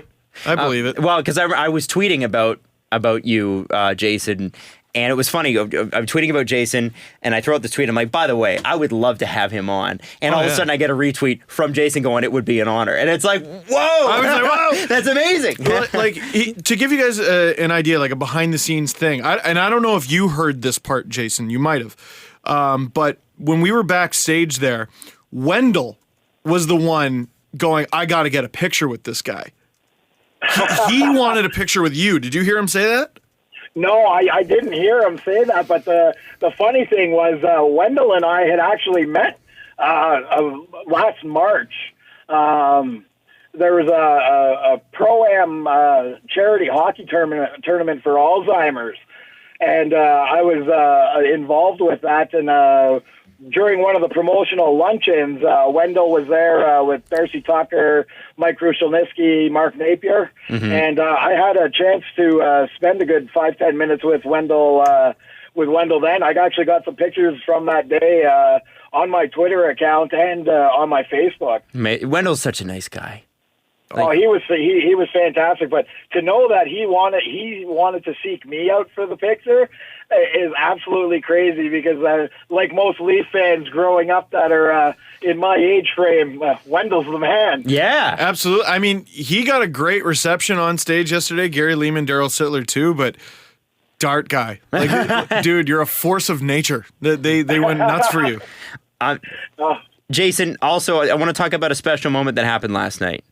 Okay. There was a couple in their, I would say, mid-40s who approached you, who one of them has jet black hair and bears a startling resemblance to her son, who happens to be Austin Matthews. Oh, my God. So you met and took a picture with Austin Matthews' parents. Yes. What was that like? And they came up to you. Yes, they came up to me, and I was again at a loss for words. I didn't immediately recognize them, and I felt bad for that. But I had met so many people yesterday, my mind was just spinning. But Austin's father leans over and he said, "Number 34 is my son." Number 34. I took a step back and I looked at him and I said, "Oh my God!" And I gave him a big hug and told him what a good job they did raising a god. Dude, so I'm on Matthew's Twitter right now. I'm looking through his likes. His last 4 likes are all about you. We should screen grab that and send that to him. You should keep that. Are you telling me Austin Matthews' Twitter account is liking my post? Yeah. And anything about you. His most recent one is you tweeted a picture of you with his parents. Then there's one from Danny All-Star 15, the name a more iconic duo. It's you and someone named Sydney Esciazon. I'm not sure I've ever heard of her. And then it's another one of her and you. And then another one that it's the front is a lit cigarette with Toronto on top of it, and on the back, on the nameplate, it says Dart Guy, and the number is 69. Nice. Matthew's like That that. is amazing. That's amazing right there. Yeah, there's a video Steve was showing us before the show even started, Jason, of you know how they raised the banners at the beginning of the season? Yes. Have you seen this where they put you on the banner? I caught that this morning and I was dying laughing. Oh, so where do you go from here? So you go to Game 4, and you are. For all intents and purposes, you're our representative, man. We voted you into hockey fandom parliament. Yep. Are you going to turn this into any sort of is there business opportunities that have come your way? Are you going to be doing a Honda commercial sometime? What's the deal? Where do we go from here?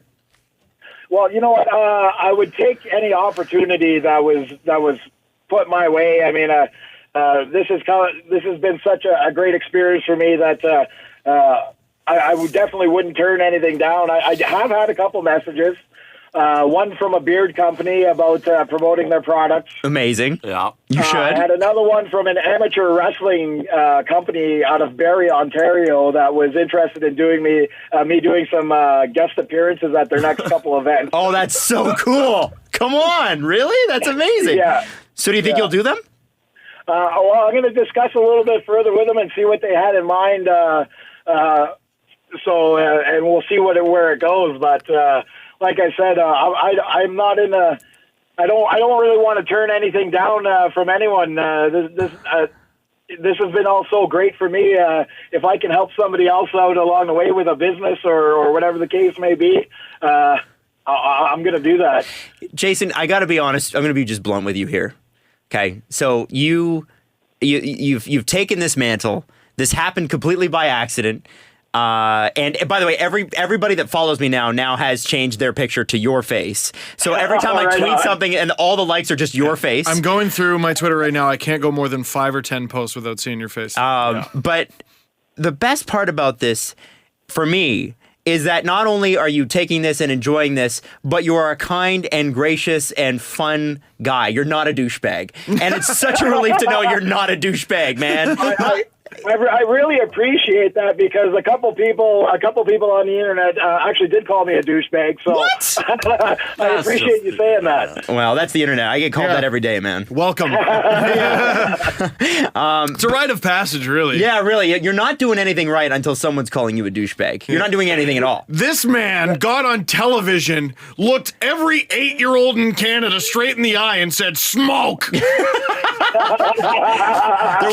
was that blog yesterday, and I was like, "Oh my god! Oh my! Oh, let's pretend nobody smokes." Okay. Yeah. Now, go ahead, Steve. Well, why did you have a dart in your mouth? It was a tie game. I was stressing out there, so it was just kind of like. It was like my comfort blanket to get me through to the intermission or the end of the game, so I could get out and light one. Is there a place to smoke and watch? Because I don't think you can do it at the ACC, can you? Is there a place to smoke? You got to go outside. You got to go outside, and you can't leave. Get back in. Yeah. In the ACC at least. Why don't we ask the guy? Can you smoke? So you went through the whole game yesterday without smoking? No. The ACC, you can. There's in-out privileges. Rogers Center doesn't allow it. You can't come back in, but the ACC does. Okay. Actually, this is the craziest thing. So I don't know what needs to be wrong with you that you would leave the yesterday's game, but someone left during the third period. There were people waiting outside just watching the games on the TV. Yeah. And they were like, hey, are you going to use that ticket? They go, no, here, knock yourself out. They get into the game for free. Amazing. For the third best period part. in the OT winner. Who's leaving at that point? Right? That's crazy. And you know, that's I would never be. I can never understand that. I mean, whether you got the tickets for free or you paid for them, what are you doing leaving? It's a playoffs. Like, You would have to hear like someone is either dying or about to be born. Like there would need to be some kind of life happening there. well, you know what? Dying, I might leave. If my firstborn was coming, I'm not leaving that game. You're going to be in labor a while. Yeah, it's going to be a bit. You're good. It's going to be a bit. So You're good. How about I watch this win and then I come see you? Absolutely. Oh my God. Well, Jason, honestly, man, I hope you enjoy the hell out of this, and I hope it's a long and amazing playoff. And thanks for making time for our show, because I know that everybody has been down your neck about coming on, and thanks for being such a great guy. You know what? No, thank you guys for giving me the time and the kind words. And actually, Adam, I'm under the impression that you're a Dunville boy. A Dunzo boy? Or you know some people from Dunville? Somebody told me I might we have some mutual friends. From Dunville. I do know we have mutual friends. My fiance's from Bowmanville. Okay, there you go. But yeah, I think we do. There were some people that messaged me that know you, and I'm from Scarborough originally. Oh, okay. Yeah. So maybe, hopefully, we run into each other just socially one of these days. Oh, I would thoroughly enjoy that. You know how to get a hold of me now, so we can make that happen. You know what? Maybe we should do a little podcast get together night for one of the playoff games. And if there's like, you know, an away game and you're not going to, maybe maybe if we get through the second round or something like that, we agree to meet up at some bar somewhere, and we all hang out and we owe you a beer anyway. First of all, he's going to be going to every game. That sounds good to me. I'd be totally game for that. Someone is going to give him 2 tickets to every game. One for him and one for someone to sit next to him and feed him grapes. This guy is royalty. Royalty. And James Myrtle says hi. Oh, that's awesome. Yeah, James was one of the first articles out about this after the Washington Post ran with it. So I really appreciate what he did to help this movement too. Well, Jason, we're going to be in touch, and thanks so much for making time for us today, buddy. No, thank you guys. It was my pleasure. Thank you so much. Go Leafs, go, bud. Woo! Go Leafs, go. Later, man. Right on. Dart guy. What a wicked dude. That went way better than I could have even hoped, because he's such a nice guy. He's so nice. Come on. Steve and I talked about it quickly this morning, because you met him yesterday. Yeah. But you didn't tell me that he was that nice, right? Like it didn't come up. It was very brief that I even got to talk to him, because like we were delayed a little bit going on stage because CBC, CP24, Sportsnet, a bunch of radio stations, everyone wanted a piece of this freaking guy.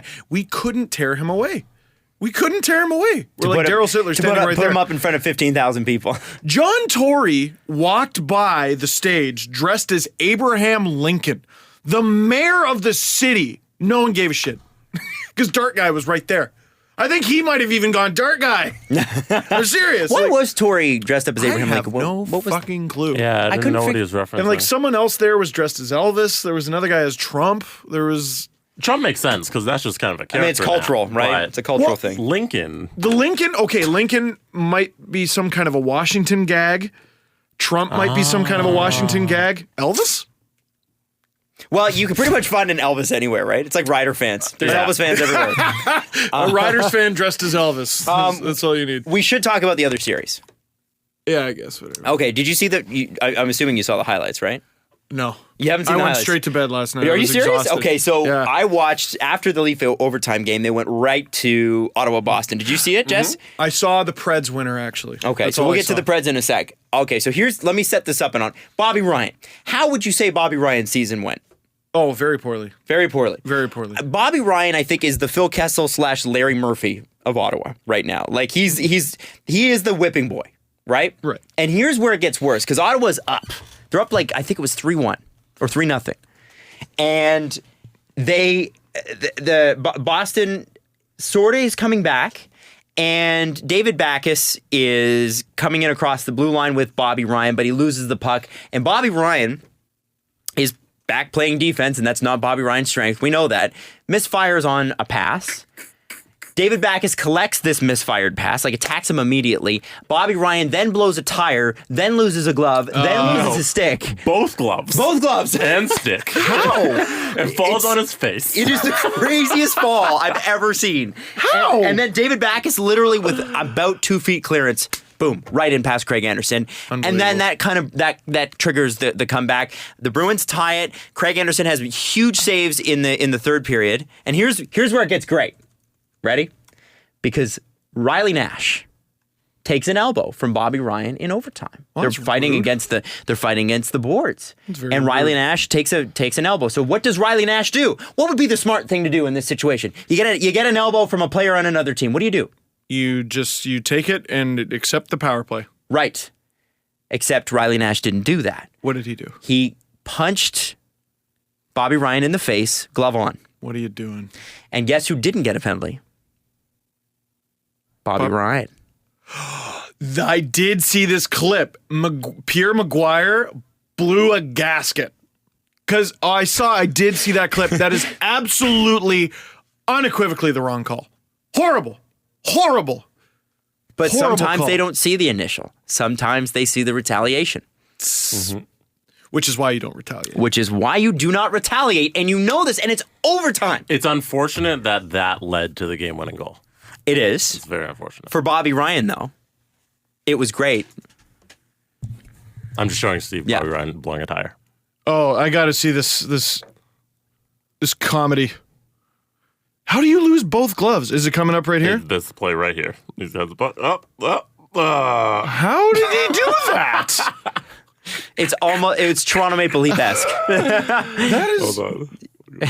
That is, I've never seen panic like that. Yeah. That's Here, it's going to slow down here. Oh my God. He needs to use some of that Tom Wilson stuff. Get his gloves. Here we to go. It's stick on. 3-1 Boston. Buddy, what are you doing?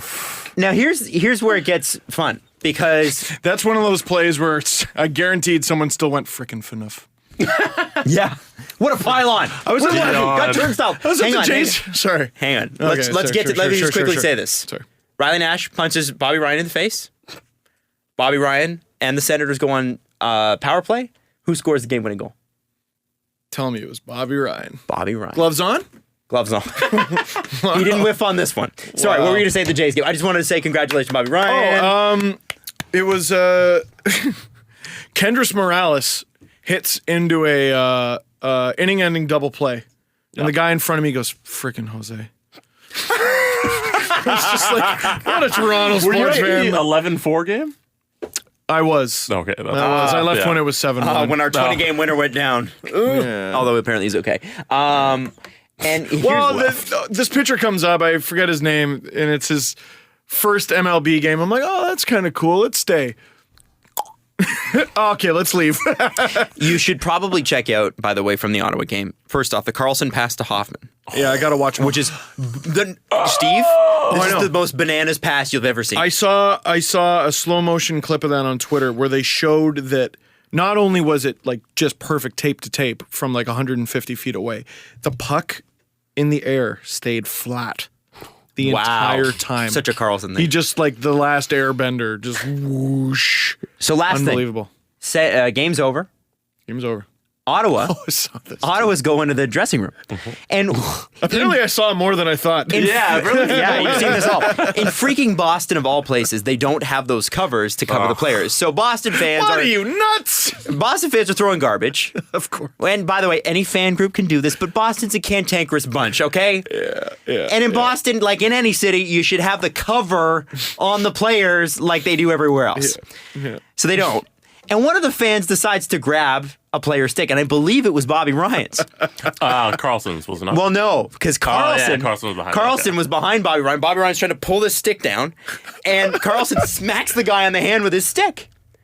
Yeah, I hope he doesn't get And shit for that. well, no, he didn't. The in-arena crew forcibly removed the guy, even though the game was over. No, like, I mean, I hope the league doesn't fine him They or won't. something. Like, what are you doing? They won't.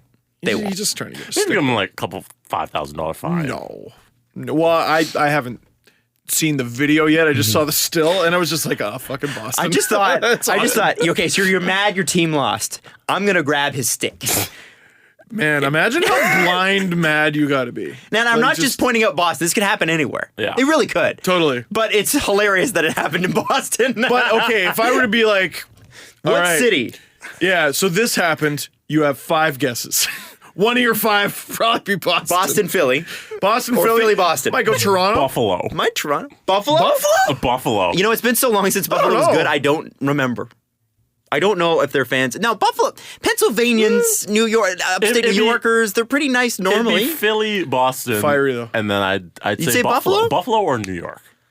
I think you get some angry I New could York see. I fans. could see Brooklyn. I could see Brooklyn if the Islanders were in it. Lots of empty seats. Just rush to the front.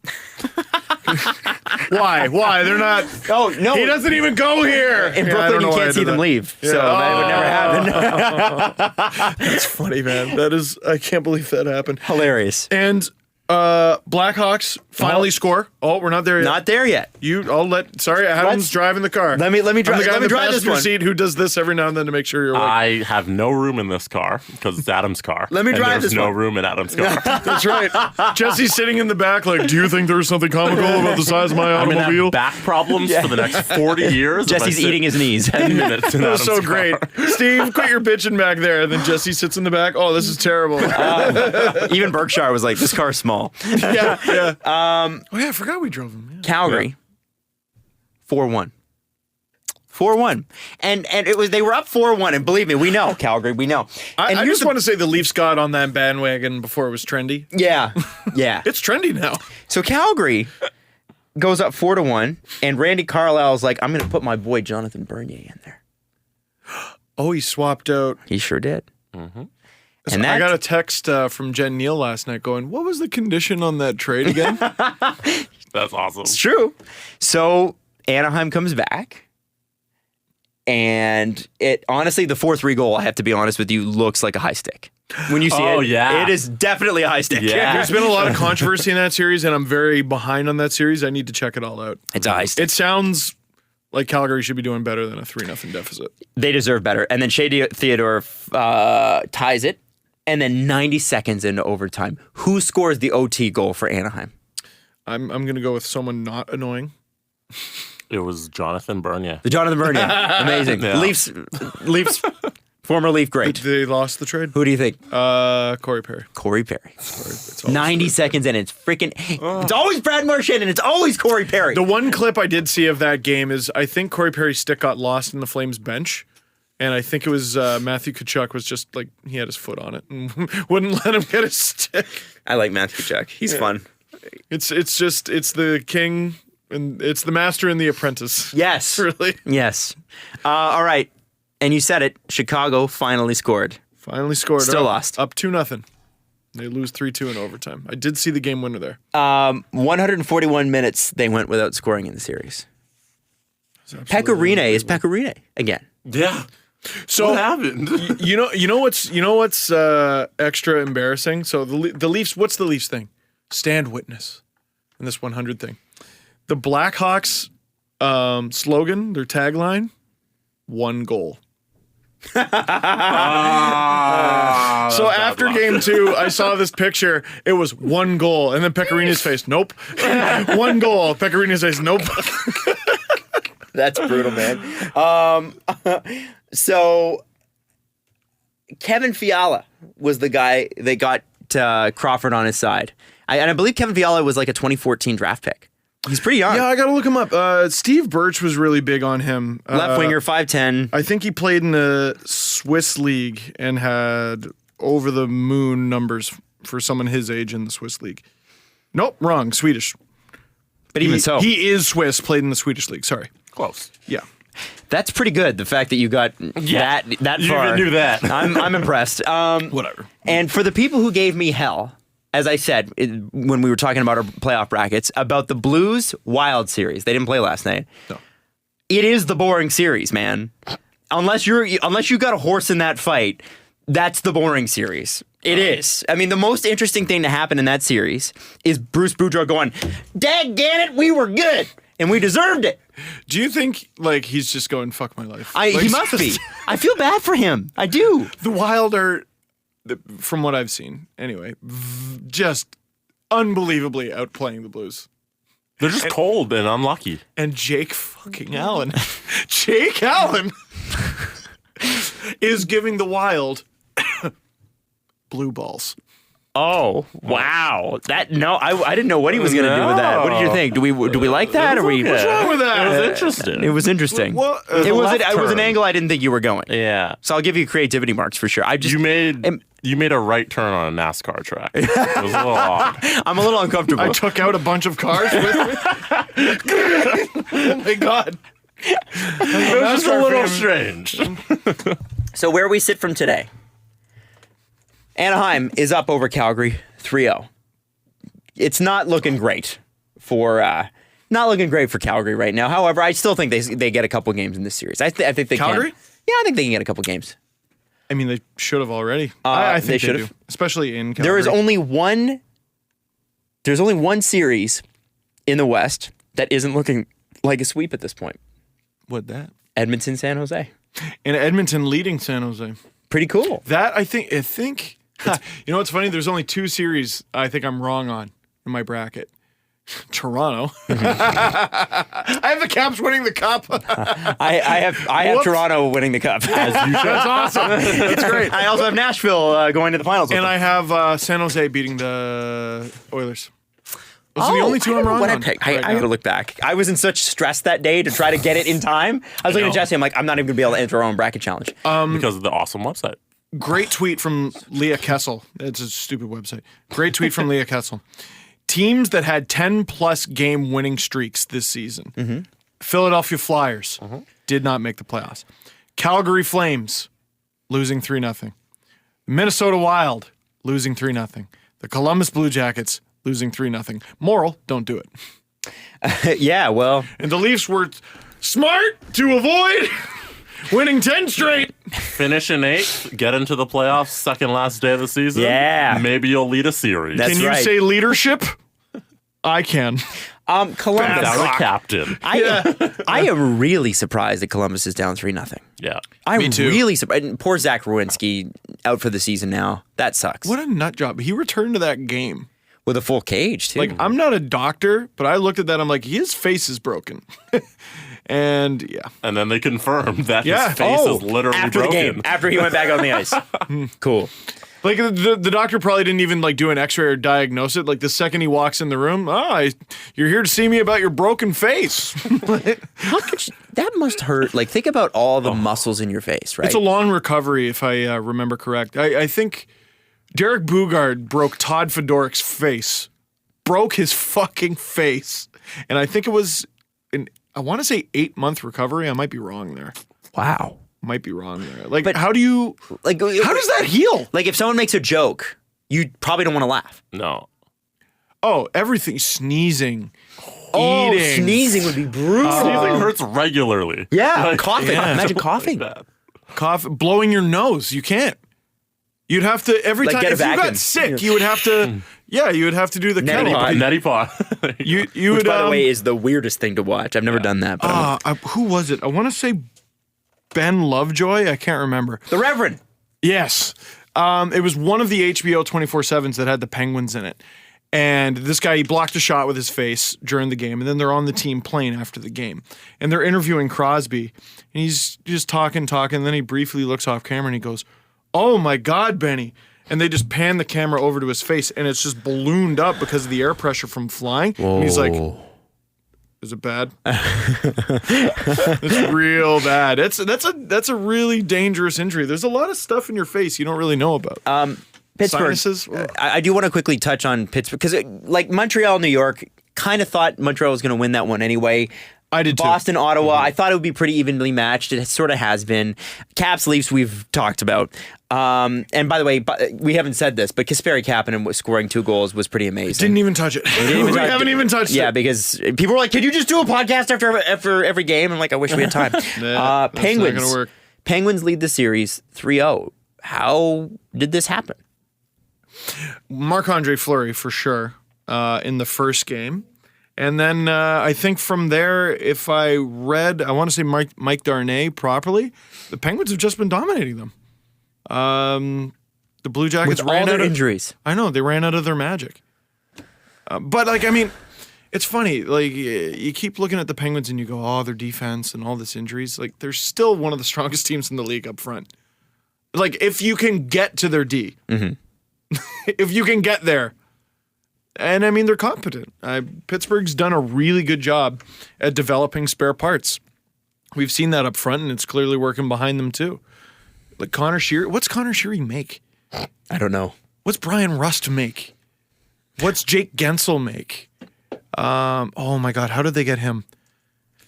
Darnay, he's cranking him out of the ballpark in these playoffs too. He's writing a lot of good stuff. They got him in it was some nothing pick and some nothing trade. Third round pick, Jake Gensel. Jesse just brought up their cap friendly. So I got to go down. Okay, Gensel is making $734,000. I'd still take Sheary that. is I'd making still take that. Yeah. $667,000 in 500. I would also take that. That extra 500 is a big deal, by the way. He's an RFA. I think he might get some money. Josh Archibald, who I don't even recognize that name, $659,000. Tom Kuhnhackel, $625,000. Brian Russ, $640,000. Scott Wilson, $625,000. Carter Rowney, $612,000. And Tom Sestito, $575,000. Two guys in their defense. Cameron Gaunt, Can I just say, $575,000. I hate that Tom Sestito makes more than us. There's something about that just chafes me. Chad Rodwall. I'm sure he's a nice guy. $575,000, and Brian Dumoulin, $800,000. Wow. And Justin Schultz, 1.4. That's not fair. Ron Hazy, 1.4, just over. Mark Straight, who they also got at the trade deadline, 1.7. That is depth. That They is have the depth, same my model friends. as the Blackhawks. You have your core guys, you pay them a shit ton, and then you just fill around the rest with just pieces. But That like, make that's around $1 million. something else. Like all those guys making not even less than $1 million, like less than $800,000. Yeah, that's value. It's unbelievable. Here, I found. What'd you find? I found. Maybe you can insert this. Oh, Benny, and then they go over to his face. Okay, yeah, you have to get Jesse to insert this Here, into let the. me see. They're all wearing Christmas sweaters. Come on, pan the camera, damn it.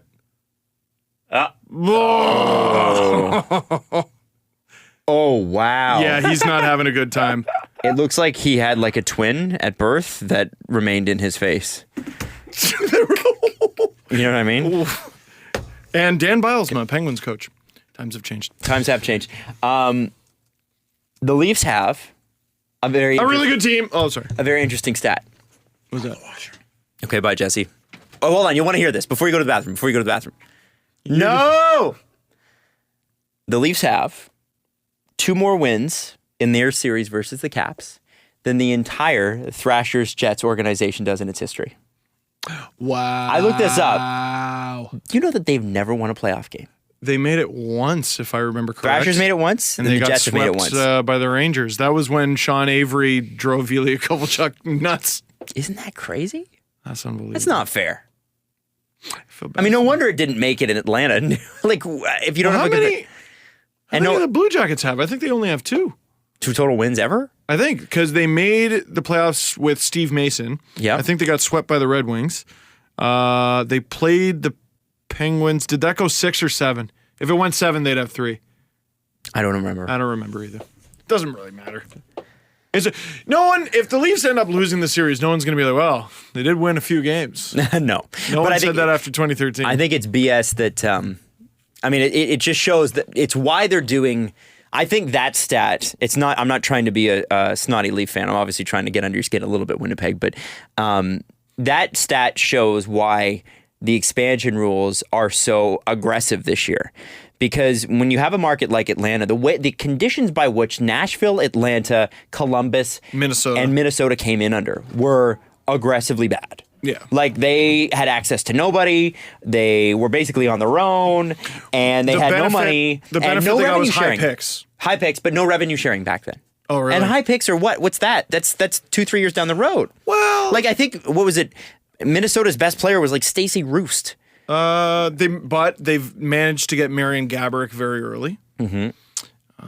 Trying to Jesse, think of who the other guys got. the stat that I dropped was that the Leafs have 2 more wins this playoff series than the Thrashers Jets organization has ever had. How, is 0. how are we counting that? That's not fair. Do we bring over the I think it Atlanta should be. stats? I think the Jets stats should. Well, the Thrashers didn't win anything. The Coyotes should not have access to the That's- Jets stats. that's what I'm saying. Jets stats should be in Winnipeg. Is it a Winnipeg team? It should be Yeah. Winnipeg stats. Yeah.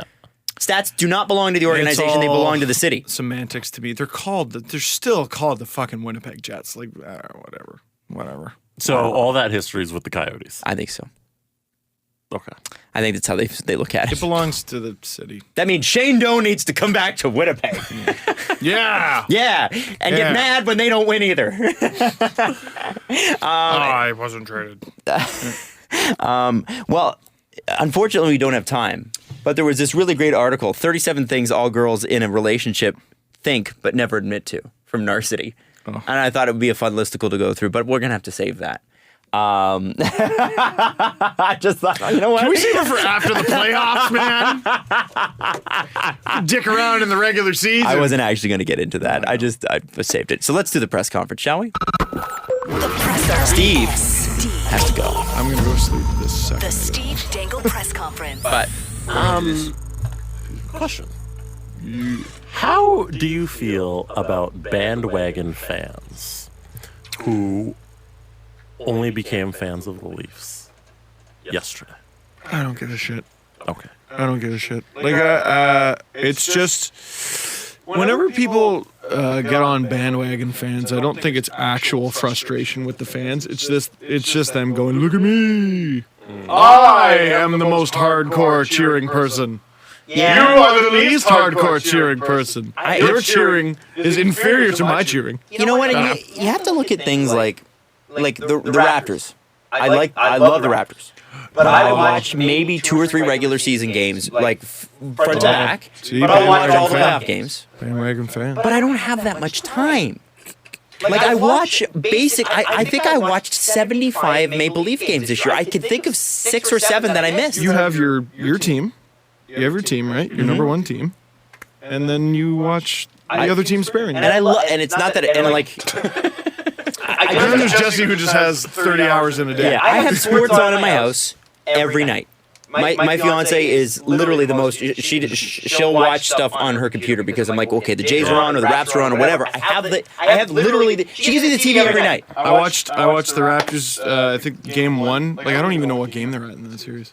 One. With their, they Is it played still tonight. one? It's like they. Tonight, Yeah. Watch game 1. I've been to 2 Jays games. Went to the Leafs playoff game. Been covering the Leafs playoffs, and even yesterday I was like, "This is a lot of sports.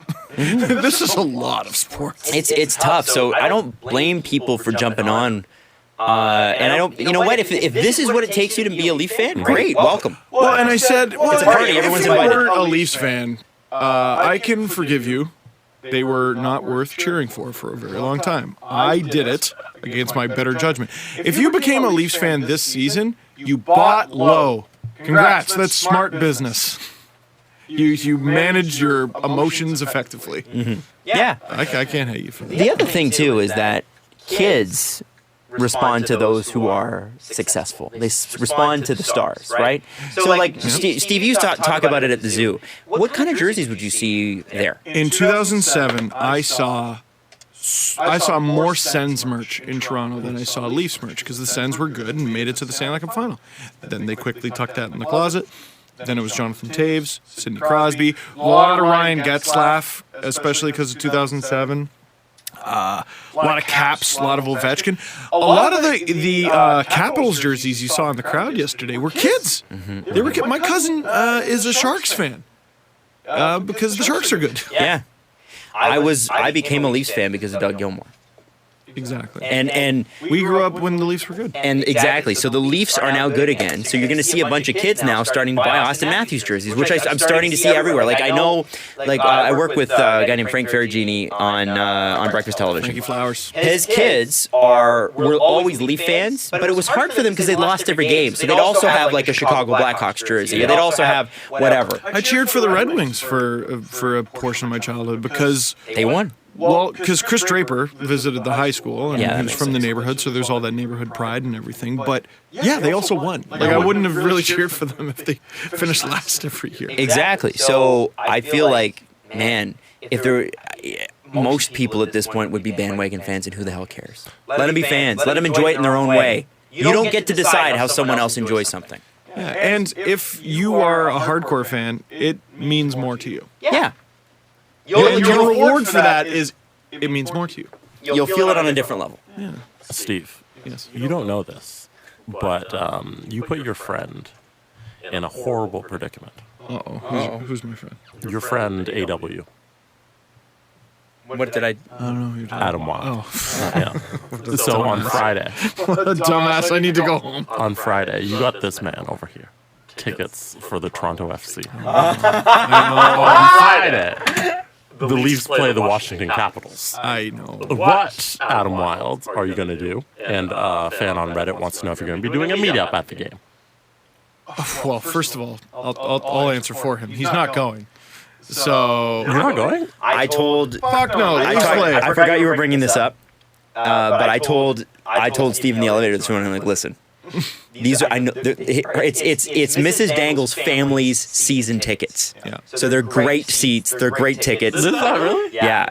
And I was like, listen, Season seats since day one. I don't want to be. They're from Scotland. Yeah, and they love TFC when TFC were shite for 10 years, right? They love getting really hammered and shouting abuse at TFC. Yeah. And they were even there for the Defoe year. They were there for the Defoe year. They were. It's a bloody big deal. Danny Dicchio.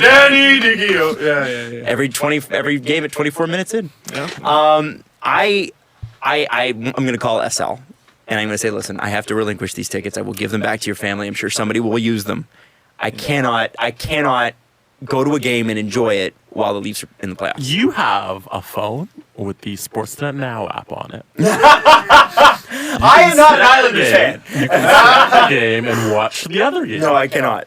Yes, cannot. you can. No. You should attend. No. And that was your birthday present, Adam. I know, and I'm. It's not that I'm not grateful. I just didn't can't even go. know Someone what sounds date. ungrateful. I didn't know what date the game was. Oh, how would you have known? Well, if I had actually You could've known never- the date, I would have been like, wait a sec. Yeah, you can't plan for that though. The playoffs could go on for the next 2 months. You don't know. Could. Will. Well. I mean, playoffs for the Leafs. Anyway, last So you question. won't be there? No, that's I will the not be question. there. That was the final question. I will Final not be question. there. Oh. Maybe I am an ungrateful bastard. Steve, why do you get such shit gifts? We managed to trade a pair of our Blue Jays tickets to get those tickets. Oh, really? Oh shit. She bought high, didn't she? She did. Sure did. Yeah. You guys really made an investment. Hopefully, listen, it's baseball. This happens. But Andrew Walker had a good tweet. 162. yeah, The equivalent of week 1 of the NFL has passed by. yeah, That's it. Yep. So they lost the first game. that's it. That's it. Is just so I know, is that a playoff beard? I'm trying. Okay. No, I'm just checking. It's not very good. No, I wasn't making any. No beard is good in the first 4 days. It's not very good, and it's like a little bit blonde too, so it's even worse. It's not very good. All right, Jesse. Keep trying. Call me little boy, Jesse. Keep trying, little boy. Can you tap him on the head? Can you just pat him on the head? Just pat him on the head. No. Don't wreck it. Perfect hair though. Your team will win. It's because of this. It's because of my whiskers. So good luck to all the teams playing tonight. Good luck to all the fans cheering for them. Go Raptors. Let's go Raptors. Let's go Raptors. Even it up. Even it up. Absolutely. They're fine. Follow the guys on Twitter at Steve_Dangle, at Adam WYLDE, and at Jesse Blake. The Steve Dangle Podcast.